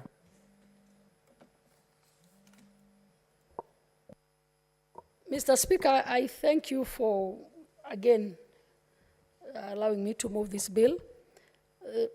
That pursuant to Standing Order 141-1 of the Senate Standing Orders, that the County Health Bill, Senate Bill number 39 of 2021, be now read a second time. Mr. Speaker, this is the first time this bill is coming for second reading. But initially, I had moved a motion, which later on, then we graduated it into this particular bill. So I will also not take a lot of time canvassing what is in this bill. Mr. Speaker, I started thinking about this bill when once we graciously, through your mandate, we visited, we had a conference and we visited a referral hospital in Ghana. And as part of fieldwork on the training that we were going through, we went to a referral hospital in Ghana, and we found, at the referral hospital, we found a call center where there were attendants who were attending to phone calls, and you could see they were receiving messages. There was some kind of communication. And in that call center, we were able to ask what they were doing. And they said, this call center serves to coordinate and receive messages and receive notes, clinical notes from their up-country dispensaries, the local dispensaries. So they were able to communicate to the referral hospital without necessarily having to come all the way to Accra and be able to present their cases or to refer their cases.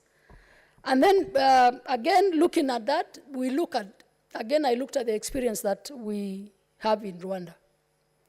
And I thought Rwanda, our partner states of the EAC, the Republic of Rwanda, is almost the size of Kajiado County. Actually, it is almost the size, or Kajiado is slightly bigger than the Republic of Rwanda. And in the Republic of Rwanda, we have been told how a drone just drops medicine from the center where they get medicine to the dispensaries within 20 minutes in the country. And I also know, because having been a member of East African Parliament, we used to rotate in every public place, every hotel, even outside, there is Wi-Fi. You can just get to the internet any minute and you're able to access whatever you're supposed to access. So we thought of a bill, and looking at also what was happening within our universal healthcare systems, technology, communication cannot be underrated at this particular age and time. And I thought, suppose you have a bill where you simply have a call center in every dispensary in our up-country places, where we don't have nurses. At some point, the only person you can access is a clinical officer, or at most a nurse. You don't have any specialist. It is known in this country, it is even recorded by World Health Organization that Kenya is one of the countries that does not even have enough specialists in a lot of areas in the medical field. To an extent that we didn't have those experts, we tried to sort it out as a country. I remember when we had the Cuban doctors coming to give us some expertise in our clinics and in our county hospitals to try and address the shortage. So sometimes you might even be referred to Kenyatta individually, physically, and you go there and you take time to actually get the expert that you need to see. But technology, if embraced, can make all this easy. You can have this bill proposes that the county executives and the ministers of health in our counties do establish an e-system, an integrated system, call centers, where you can actually access expert advice, you can access treatment, you can transfer your treatment records to a referral place. They be received in another call center or coordinating center in a referral area, and you are able to be treated without necessarily having to be physically being taken to that referral place. So this is the gist of the e-health bill, to make medicine accessible, to make treatment accessible, to make that expertise advice accessible through e-systems that can be created and be done in our county hospitals. And you don't physically have to be moving. So you have the choice of moving somebody physically to the expert, or the choice to use the systems that have been integrated and created in our county hospitals to be able to access medicine. So, Mr. Speaker, this bill seeks to direct the creation of these centers in the counties and creation of integrated systems that can be able to we can even have a pool of doctors that we can access, all of us differently from all over the country through the e-system. But if you have to physically see that one doctor who is accessible at that particular time, then there is always delay, and at the end of the day, we end up suffering. And we lose a lot of people because of lack of proper coordination and how quick you can access the expert. So it proposes that the county executive committee member establishes a county health registry containing health records with respect to all patients receiving treatment in a hospital, falling within the mandate of the respective county government. Then it therefore will strengthen the existing framework in respect to health record management, which will be vital to facilitating the e-health services. In addition, this provision will facilitate referral of patients to either ordinary face-to-face appointments with a doctor or e-health services where you don't have to be face-to-face. Then the Cabinet Secretary establishes a framework for the interoperationality of systems and devices necessary for implementing the e-health system. That is at clause 20. And there synchronizing the system and devices is vital to ensure the success of e-health services. And of course, once they do that, then it becomes easy for all the citizens to access medicine in an easier way. We have all seen something called e-dawa. You know, you can now dial a doctor, but without proper frameworks to be able to do that, there is of course the issue of privacy and how the data is going to be used. So that system has to be saved in a way that we don't leak the information that we relay. What about if we are able to adapt that system that we have in Rwanda, where you just have to use drones to drop that medicine to every, to the dispensaries that will be asking for that medicine? You have referred somebody has been treated through the e-system, the medicine can as well be dropped by those drones that drop. If Rwanda can do it, we can do it. So, Mr. Speaker, as we were going round in the MESS ad hoc committee where I sat, in a visit in Tana River County, we discovered that there was lack of a radiologist. And as a result, they sent the results to be received from Kilifi County, and sometimes they send the results to be examined in Nairobi.